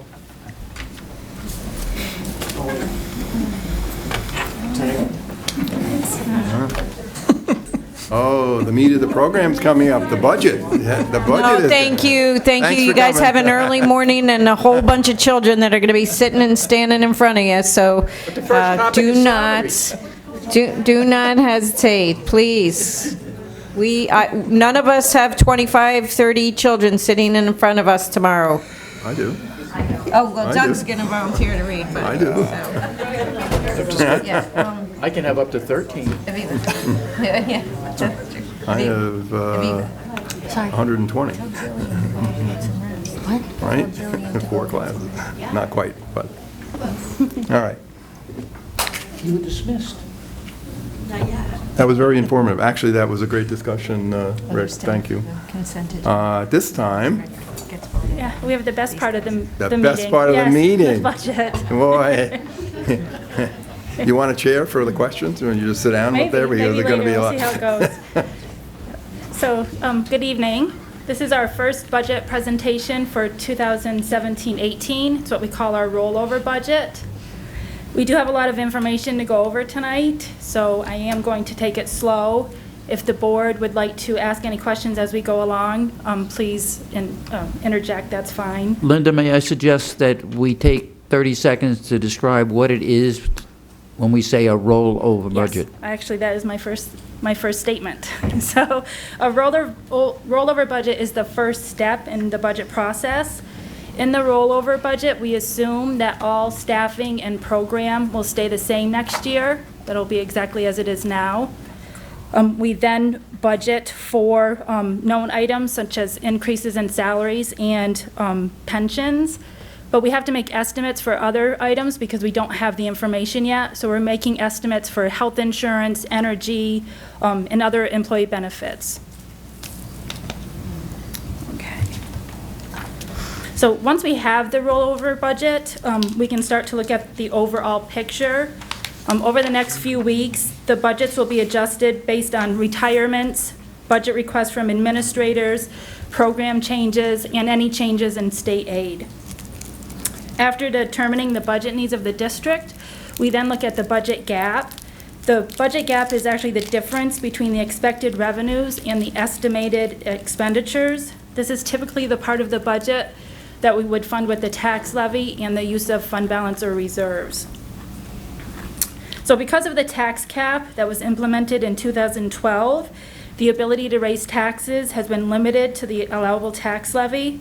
So what that means is every year we could only raise taxes by a certain % of the prior year's levy. In the past, since 2012, we've always set that tax levy at the maximum amount. For 2017-18, we should consider if the budget needs can be met by setting the levy at an amount lower than the maximum amount or lower than the capped amount. That would be a really big change for us, but we do have information later on that can show how that could be done. And this is all to open up a discussion with the board. We're not making the decision today. So here we have our assumptions and the known items in the rollover budget. So like I said earlier, we don't have all the information yet, but we do know that our employer's retirement system rate, that's the ERS rate, is at 15.3%. That's actually a drop from 15.5%, so it will save us a little bit of money. We're assuming the contractual and non-contractual salary increases at 3.2%, and that's just because we have one collective bargaining unit whose contract ends at the end of this year. So we have to make an assumption for that.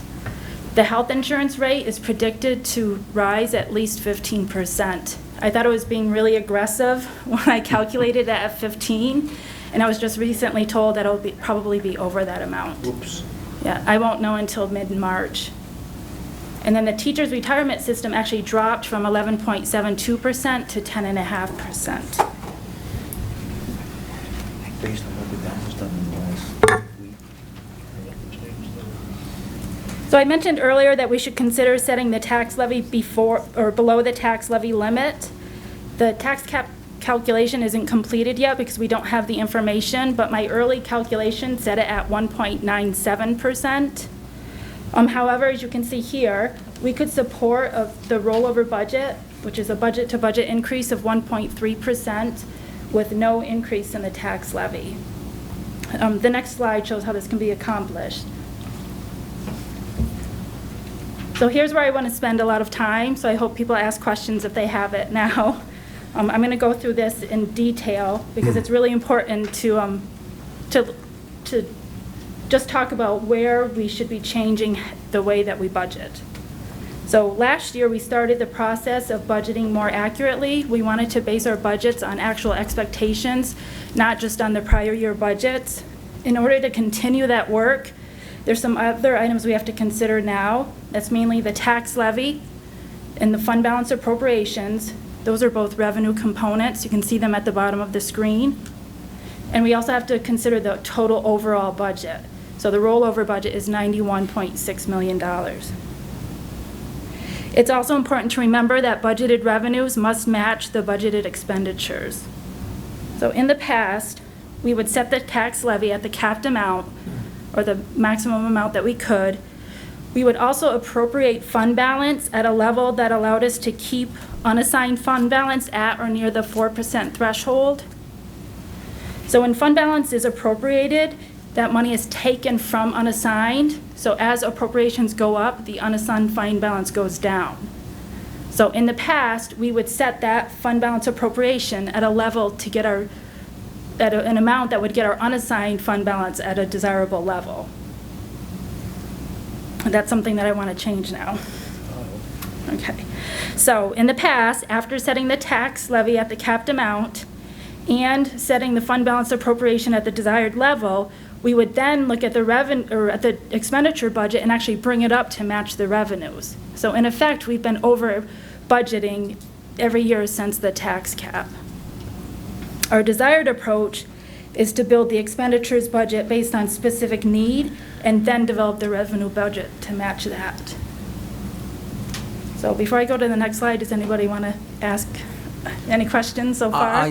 I must not have fallen asleep because I remember the last 2 years, you giving us a rationale for keeping the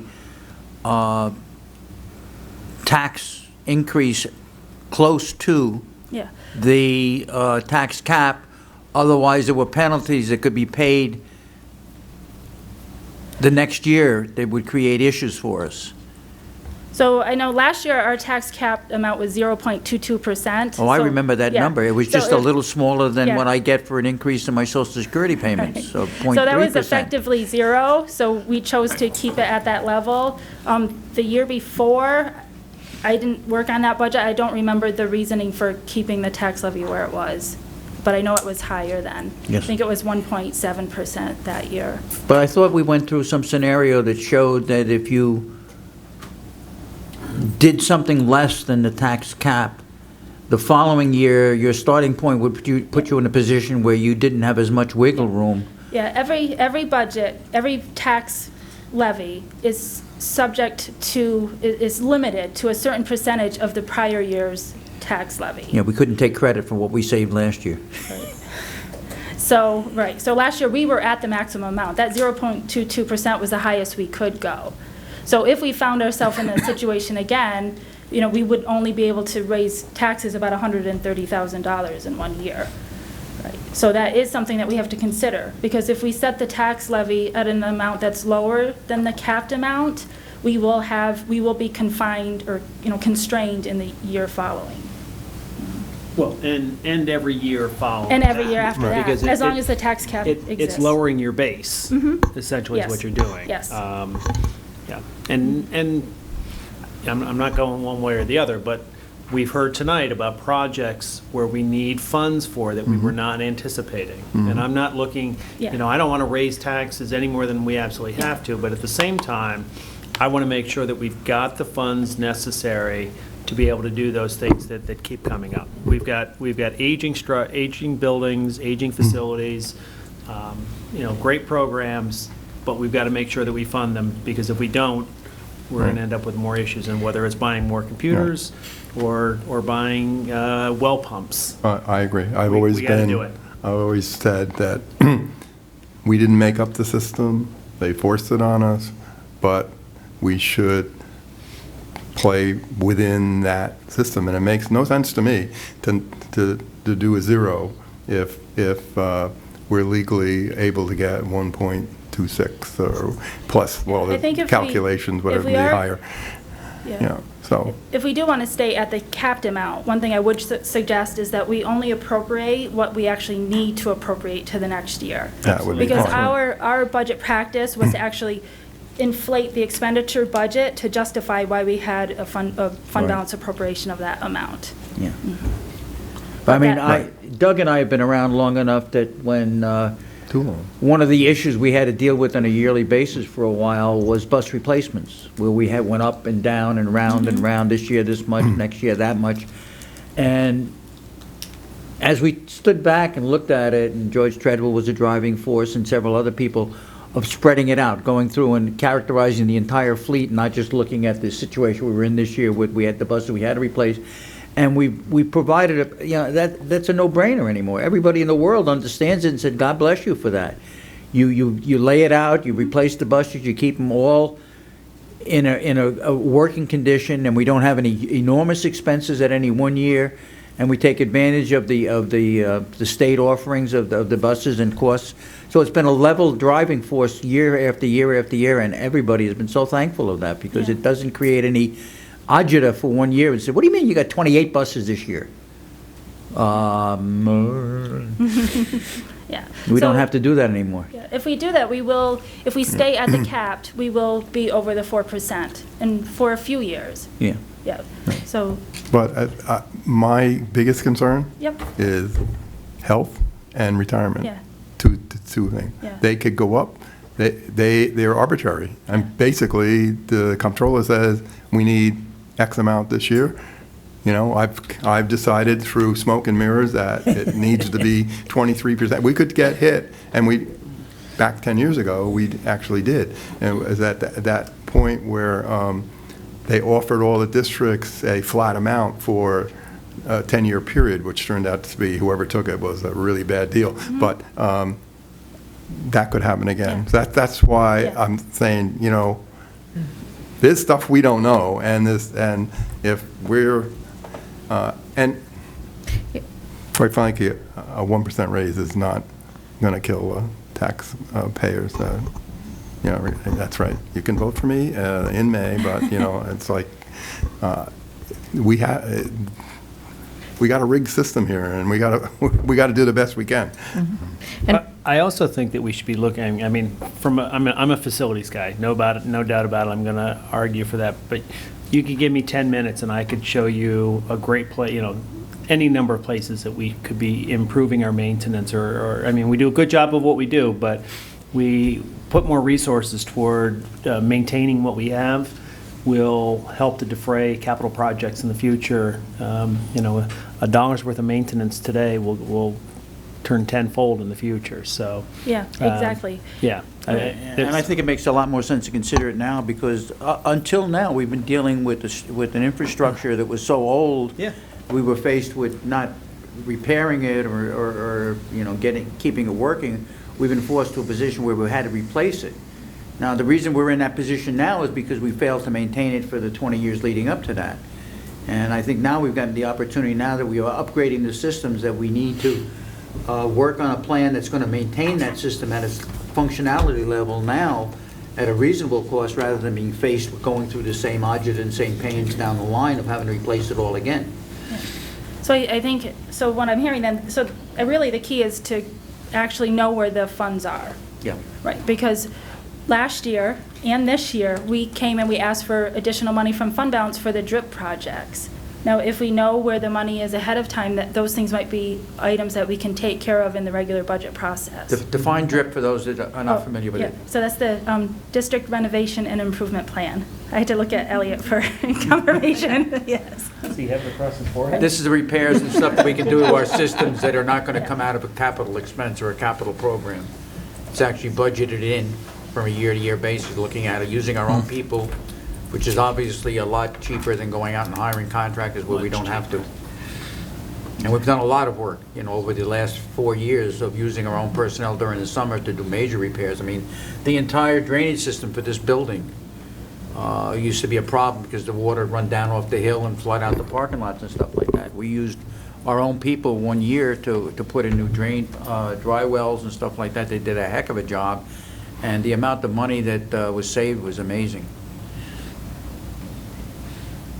So on this chart, I actually have some historical data for the last 7 years. I know there's a lot of information here, but I just want to focus on the fund balance information. I had shaded the columns or the rows brown, but they look gray here to me. But it's halfway through the page, like from here down below. That shows all of the fund balance appropriations for the past 7 years. And I wanted to show this data just to show the board that every year we have appropriated money, fund balance, to the next year's budget, but we've barely used any of it. So each year, we then take that money and appropriate it again to the next year. So when the money's there, we're not using it, but we're not using it for items that we could use it for either. But there is a reason for that, because unexpected revenues came to the district, so we didn't have to use those. It wasn't that we didn't spend it because we didn't need it. Well, partially, but still. Yeah, maybe still. partially, but yeah, since I've been here, we haven't had any unexpected revenues since I started as treasurer in 2011-12. And we've known what we were receiving for revenues every year, but we haven't used any of the appropriations that we put towards each year either. So it would make it seem, so when we would do that, it would make it seem that we actually had less fund balance than we do.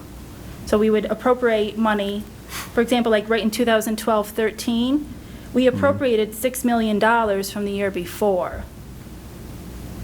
We didn't use any of it because we had a surplus. So that means the other revenues were greater than the expenditures. You can see that on the orange line. So when we didn't use any of the fund balance, it actually went back to unassigned fund balance at the end of that year. But really what it did is it changed the percentage of the unassigned fund balance from the year before. If you look at the bottom of the 11-12 column, unassigned fund balance was 3.9% at the end of 2011-12 because we appropriated $6 million to the next year. If we hadn't done that, we would have had $9.2 million in unassigned fund balance at the end of 11-12. So I'm thinking that percentage would have been over 11%. So that was my point. We have this money that we've never used it for items that we need, and we just keep appropriating it. Isn't there a limit to how much we could have in fund balance? Yes. 4%. The 4% unassigned fund balance. And this is saying our total fund balance is $20 million, roughly, 19 million? Are you, so, Total fund balance? on- 15, 16, is that what you're yeah, looking at? at 15-16, it's 19.2, but that's total. That's total, The it's amount not- that's limited Yeah. to the 4% is the unassigned. It's the 6.8 million in that column. And that's actually that's almost 8%. So the projection is that we're going to wind up with a fund balance, unassigned fund balance that's considerably larger than the 4% allowed, so we're going to have to utilize that money in some way, you know. You know, or just Well- know that it's there. Like, the comptroller came and audited us in 2012, and they criticized us for doing just this. They said that, in their opinion, we were well over the 4% in each of the years that they audited, because we were appropriating fund balance to the next year when we didn't need it.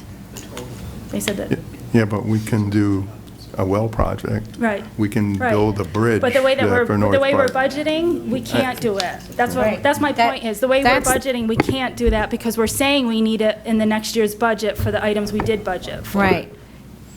It's a matter of having the fund balance become a runaway train, because as we keep accruing fund balance and saying we're putting it to offset the tax levy, it means that we can't use it for anything else. So we either need to start growing into our budget and assign. Not true. We could have a voter-approved capital project. Right. Yes. Put the money in that. Exactly. Yes, yes. Well, So- yes, and that will be, And Yes.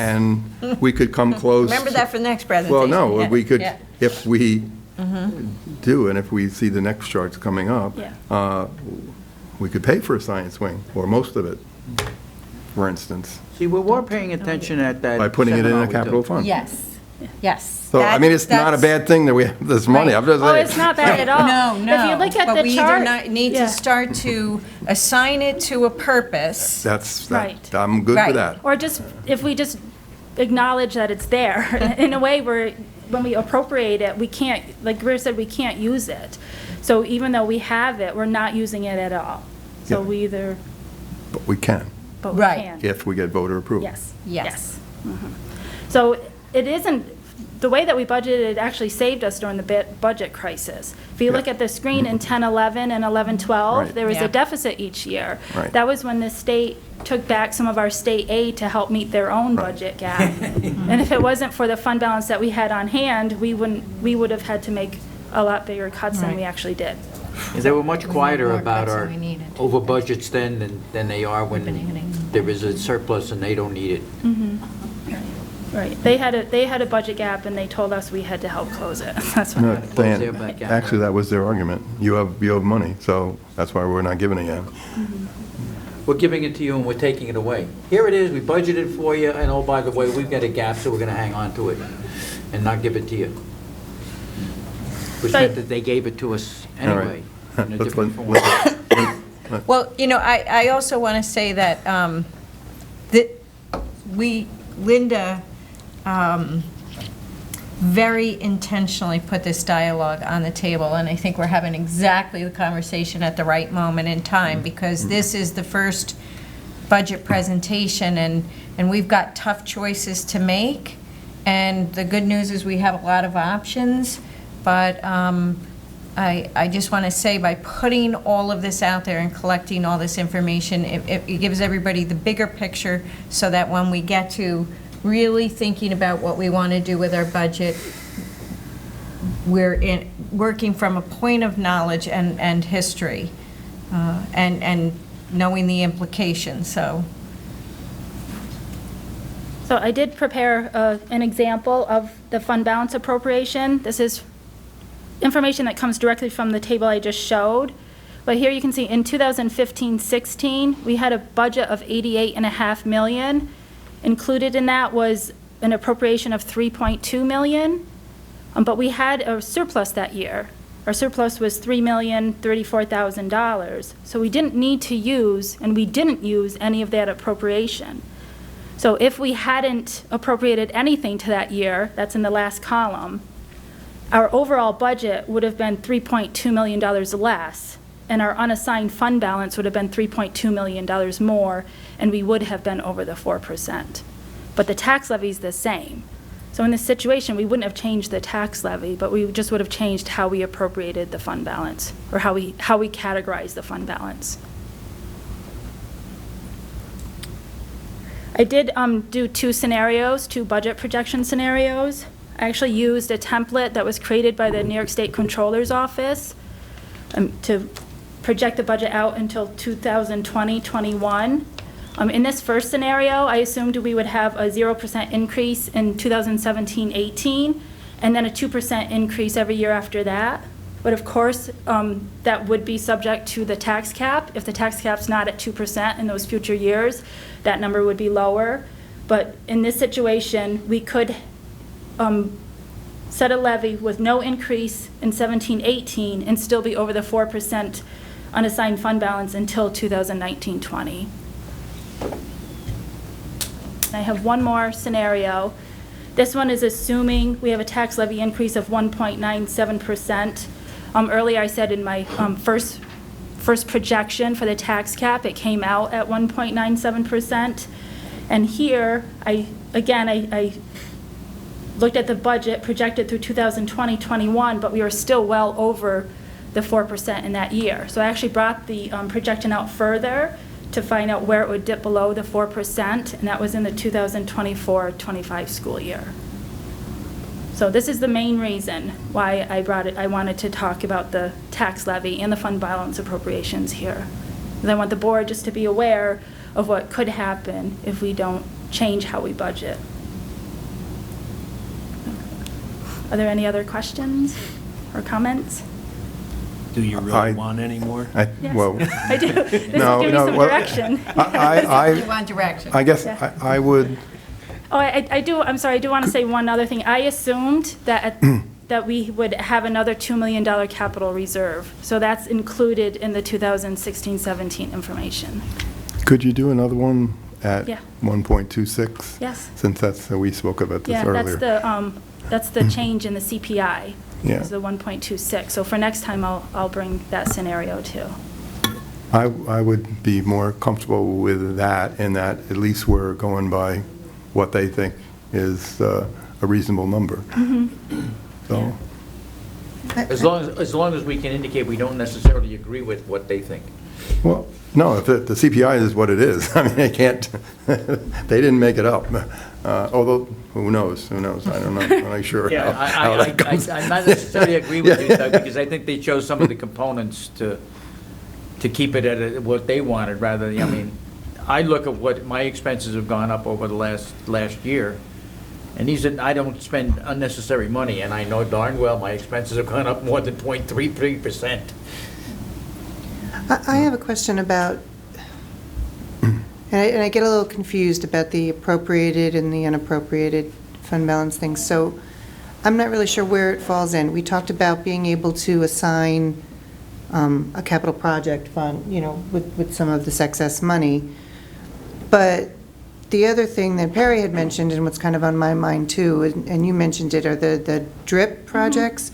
You know, that's the ongoing maintenance that we are in need of to do. And there's tons of those projects throughout the district. I mean, is there a way to use any of this towards that part of the budget? I don't know how. Only yes, if they're it's- designated, whatever that term was, right? Well, it depends on what it is. If it's something it could be paid through for the general fund, like a contractual expense, we could put that into the budget.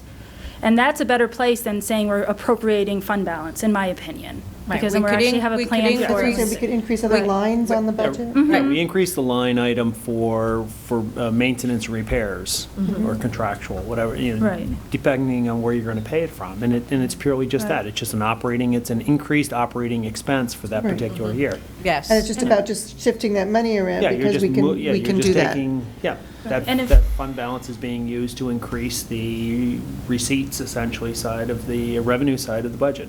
Yeah. Okay. Other questions? I would just say thank you. This has been a great. Yeah. Yeah, this you know, is we need to great data. discuss this, and it's important, and Right. Yeah, thank you. Thanks. I want to say that Linda put a lot of thought Had a and lot of anxiety. a lot of time, and kept coming back and saying, I'm not sure if I should show this, and it just, Well, the best. it was very yeah. well done. The best part is the explanation as you go along. Everybody can look at the numbers and they go, oh, I think I know what that is, but maybe you're wrong. And Practice on J all day to get it right. I'm going to prepare for the next meeting, Linda, by going and seeing the new movie, Hidden Figures. I don't even know what And that how, is. it's about the mathematicians that worked out a lot of the mathematics for orbital and trajectories and stuff like that. It was a group, Yeah. which turned out to be a group of non-existing mathematicians that they all, actually, funny thing about it, I read the first introductory for the program, for the thing today, and they were known as computers. yeah. The people who were being hired were called computers. They were actually people that did the computations and developed the methodologies for finding the computations. So they were the precursors of what we had then were mechanical computers and now are electronic computers. But it was interesting to just see that beginning of it, Yeah. of the groups. And then she went through the whole lines of, she's going through the records now, preparing for the novel, looking at the figures and finding out she's discovered over 1,000 employees of the center where they were located that nobody else acknowledged existed. Women and blacks that worked for them that they didn't acknowledge because it was everything they talked about. And if you went through every press release and everything else, all they talked about was the white male mathematicians that they had there. Yeah, that doesn't surprise me.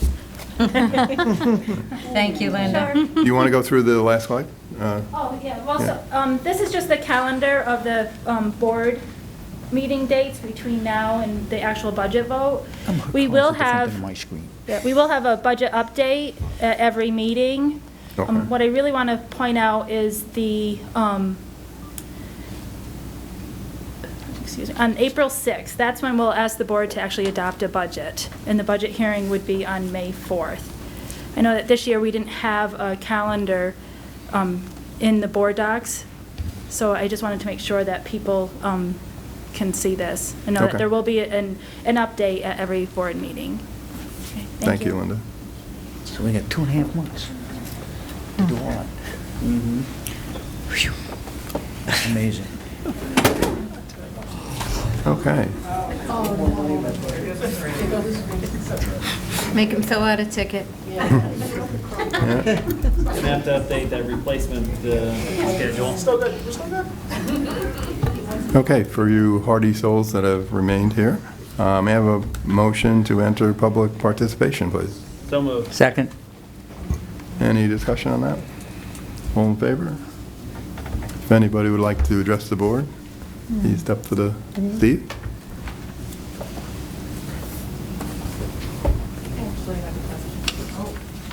Just as a, Seating. sorry. Should I say who I am? Is that Yeah. how you guys Yes, start? please. Okay. So I'm Victoria Kane. We record this, it's shown, so. Yes. Hi. And as I want to clarify about the water system, because Elliot was talking about it being somewhere between $200 and $250, and there was some state funding coming towards that. So I was wondering, is the between $200 and $250, is that our portion, or is that the total cost, and then the state funding will take part of that? I can answer it. I'm sure it was the total cost. Oh, Linda's got Yeah, that. that's the total cost. That's the total cost? Right. So that won't be wholly borne by the taxpayers? No. Correct. Okay. Yep. Thank you. Sure. Now, Steve, ladies first, Steve, it's always, come on. My mother taught me well. Yeah, there you go. Steve Hughes, district president. I just wanted to say I'm a little bit puzzled and surprised by the reception Ms. Steinberg's presentation received. In my mind, that was a perfect rollover budget presentation. If anything, it surpassed last year's. She told you exactly what it's going to cost to do the same thing next year as you've done this year. And that's what several of the board members asked for in the past. You're just surprised that it's a lower tax increase than the state would allow. I commend Ms. Steinberg's approach of, you've been carrying more than 4% unassigned fund balance for as long as I can remember.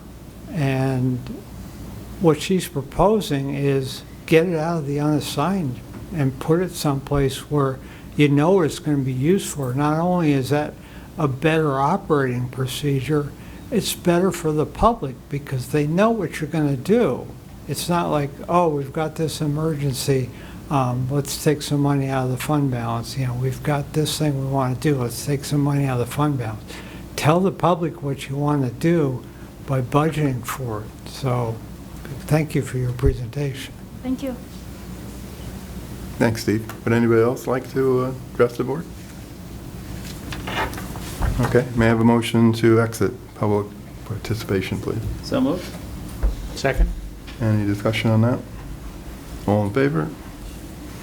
All right, I don't think any of that requires a response other than thank you, Steve. I know having sat next to you on the board table many years and talking about budget surpluses and fund balances, that's high praise from somebody who's been up here, so thank you. Let's see, let's go. Let me get my machine to work. There's nothing that we need to discuss at this time. So let me go to 9.1, second reading and adoption of policies as listed here in the agenda. May I have a motion, please? So moved. Second. Any discussion on those? All in favor? Thank you.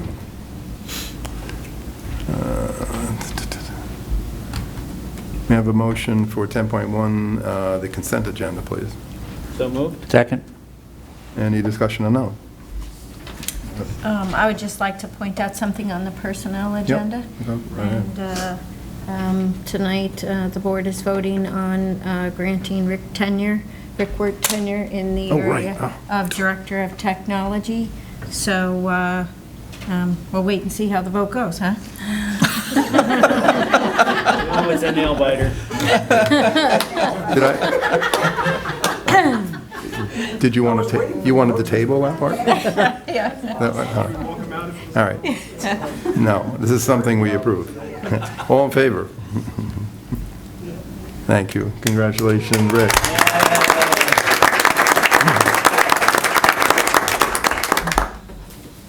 See, that's why I need a clerk. Or even an interim clerk. Or even, yeah. Let me get down to have a motion for 11.1, special education placements. So moved. Second. Any discussion? Dan? I just recommend its adoption as presented. All right. All in favor? Opposed? Thank All you. IEPs. One. So little. Take one. One is good. Can I have a Except when you know what the motion results are gonna be for the next time. 11.2, contract approval for the Management Advisory Group as listed in the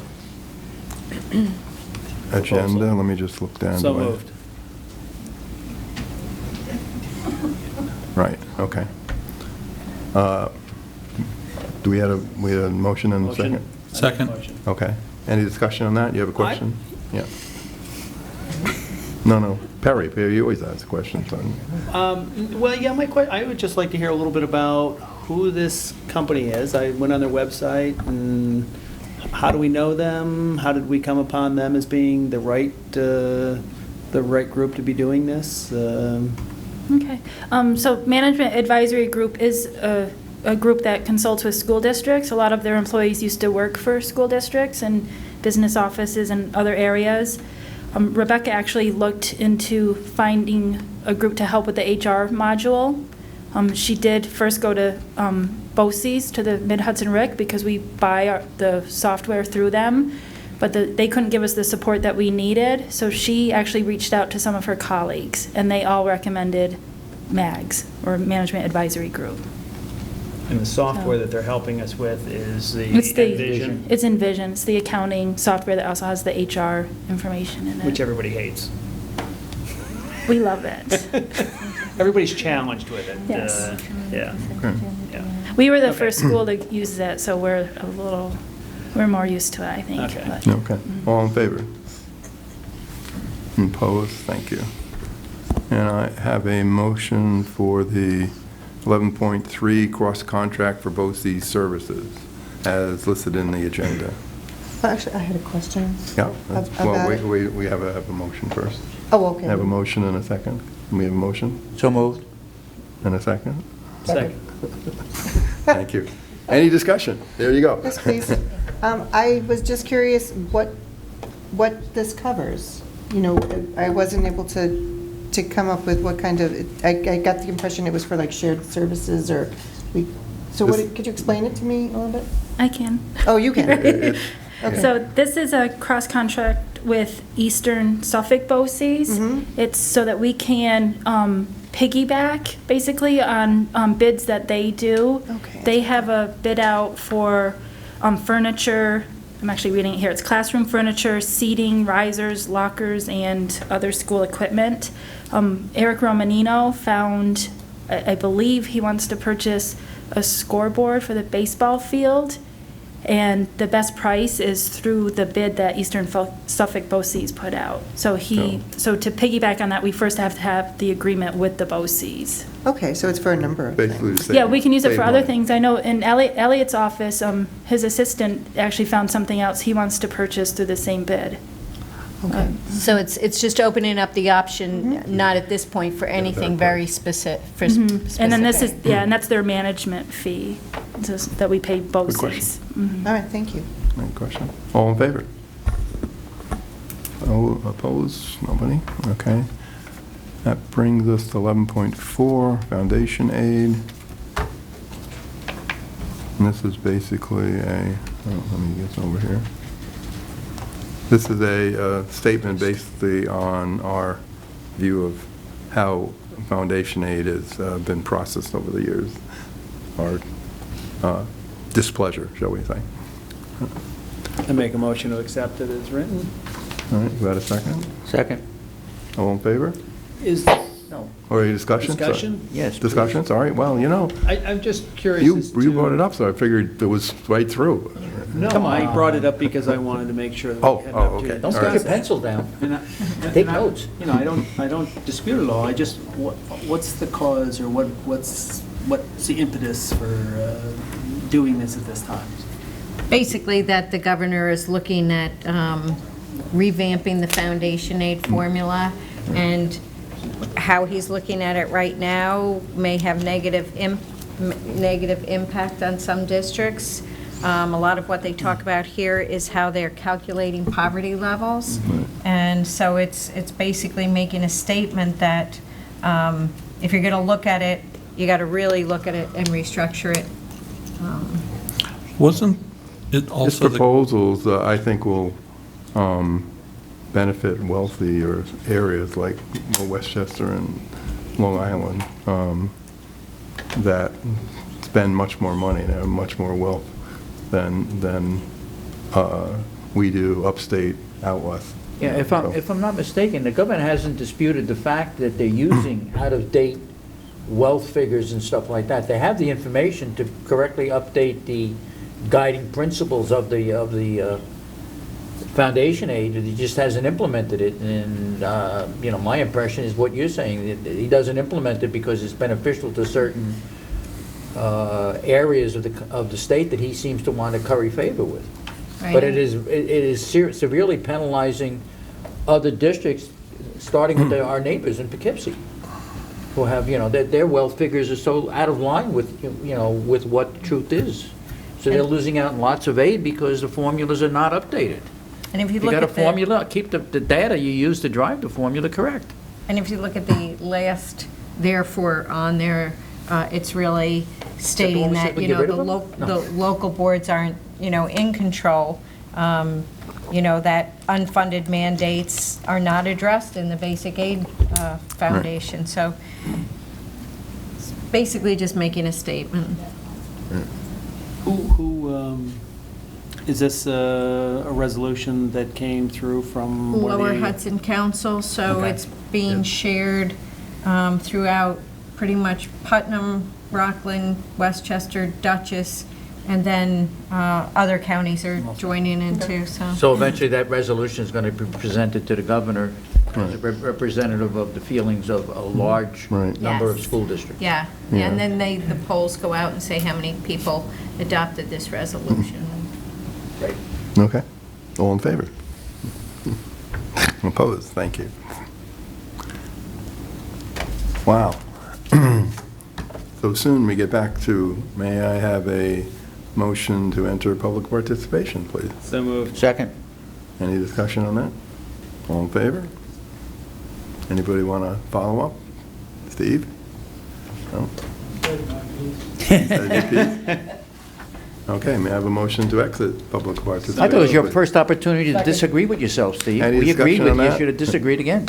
All in favor of exit? Thank you. Now we're rolling here.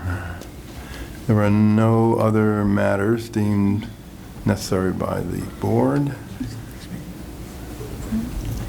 Subcommittee reports, nothing from the policy committee because we're not meeting. Any other committees? Okay. Upcoming meetings.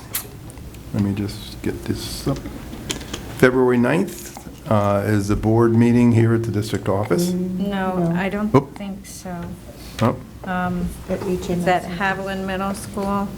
that Haviland Middle School. Yep. And, yes, I'm reading from a script here. I know, You I like- know. Okay, once again, February 9th, board meeting at Haviland Middle School. February 9th, Haviland Middle School. February 10th is an a cappella invitational at FDR at 7 p.m. And it should be a really good one, too. Yeah, they've been great. And it's Yeah. even bigger this year. All right. We're February, getting out of the cafeteria for it, or? yeah. Oh, I don't think so, but I don't know. February 15th is the middle school, Haviland Middle School Pops Band Concert, 7 o'clock at the middle school, which conflicts with something I have, which I'm really annoyed at, but that's there. Well, And move it. I can't move If you it. can't move your own appointment, let's talk about moving the Pops concert, just to suit you. No. Come on, you got some No. power. Yeah. Okay. We have no need for a second executive May I session. add that on Bravo. February 2nd is the Dutchess County School Board Association meeting at BOCES. okay. I'm just looking to see if I knew what was on the agenda, but all members are welcome to attend those meetings whenever. Okay. This time, may I have a motion to adjourn? So moved. Second. Any discussion on that? All in favor? How quickly we jump over that one. Jump right on. Opposed? Adjourn. Nobody's opposed, so Nobody's opposed. thank you very much, and thank you, everybody who stayed to the bitter end.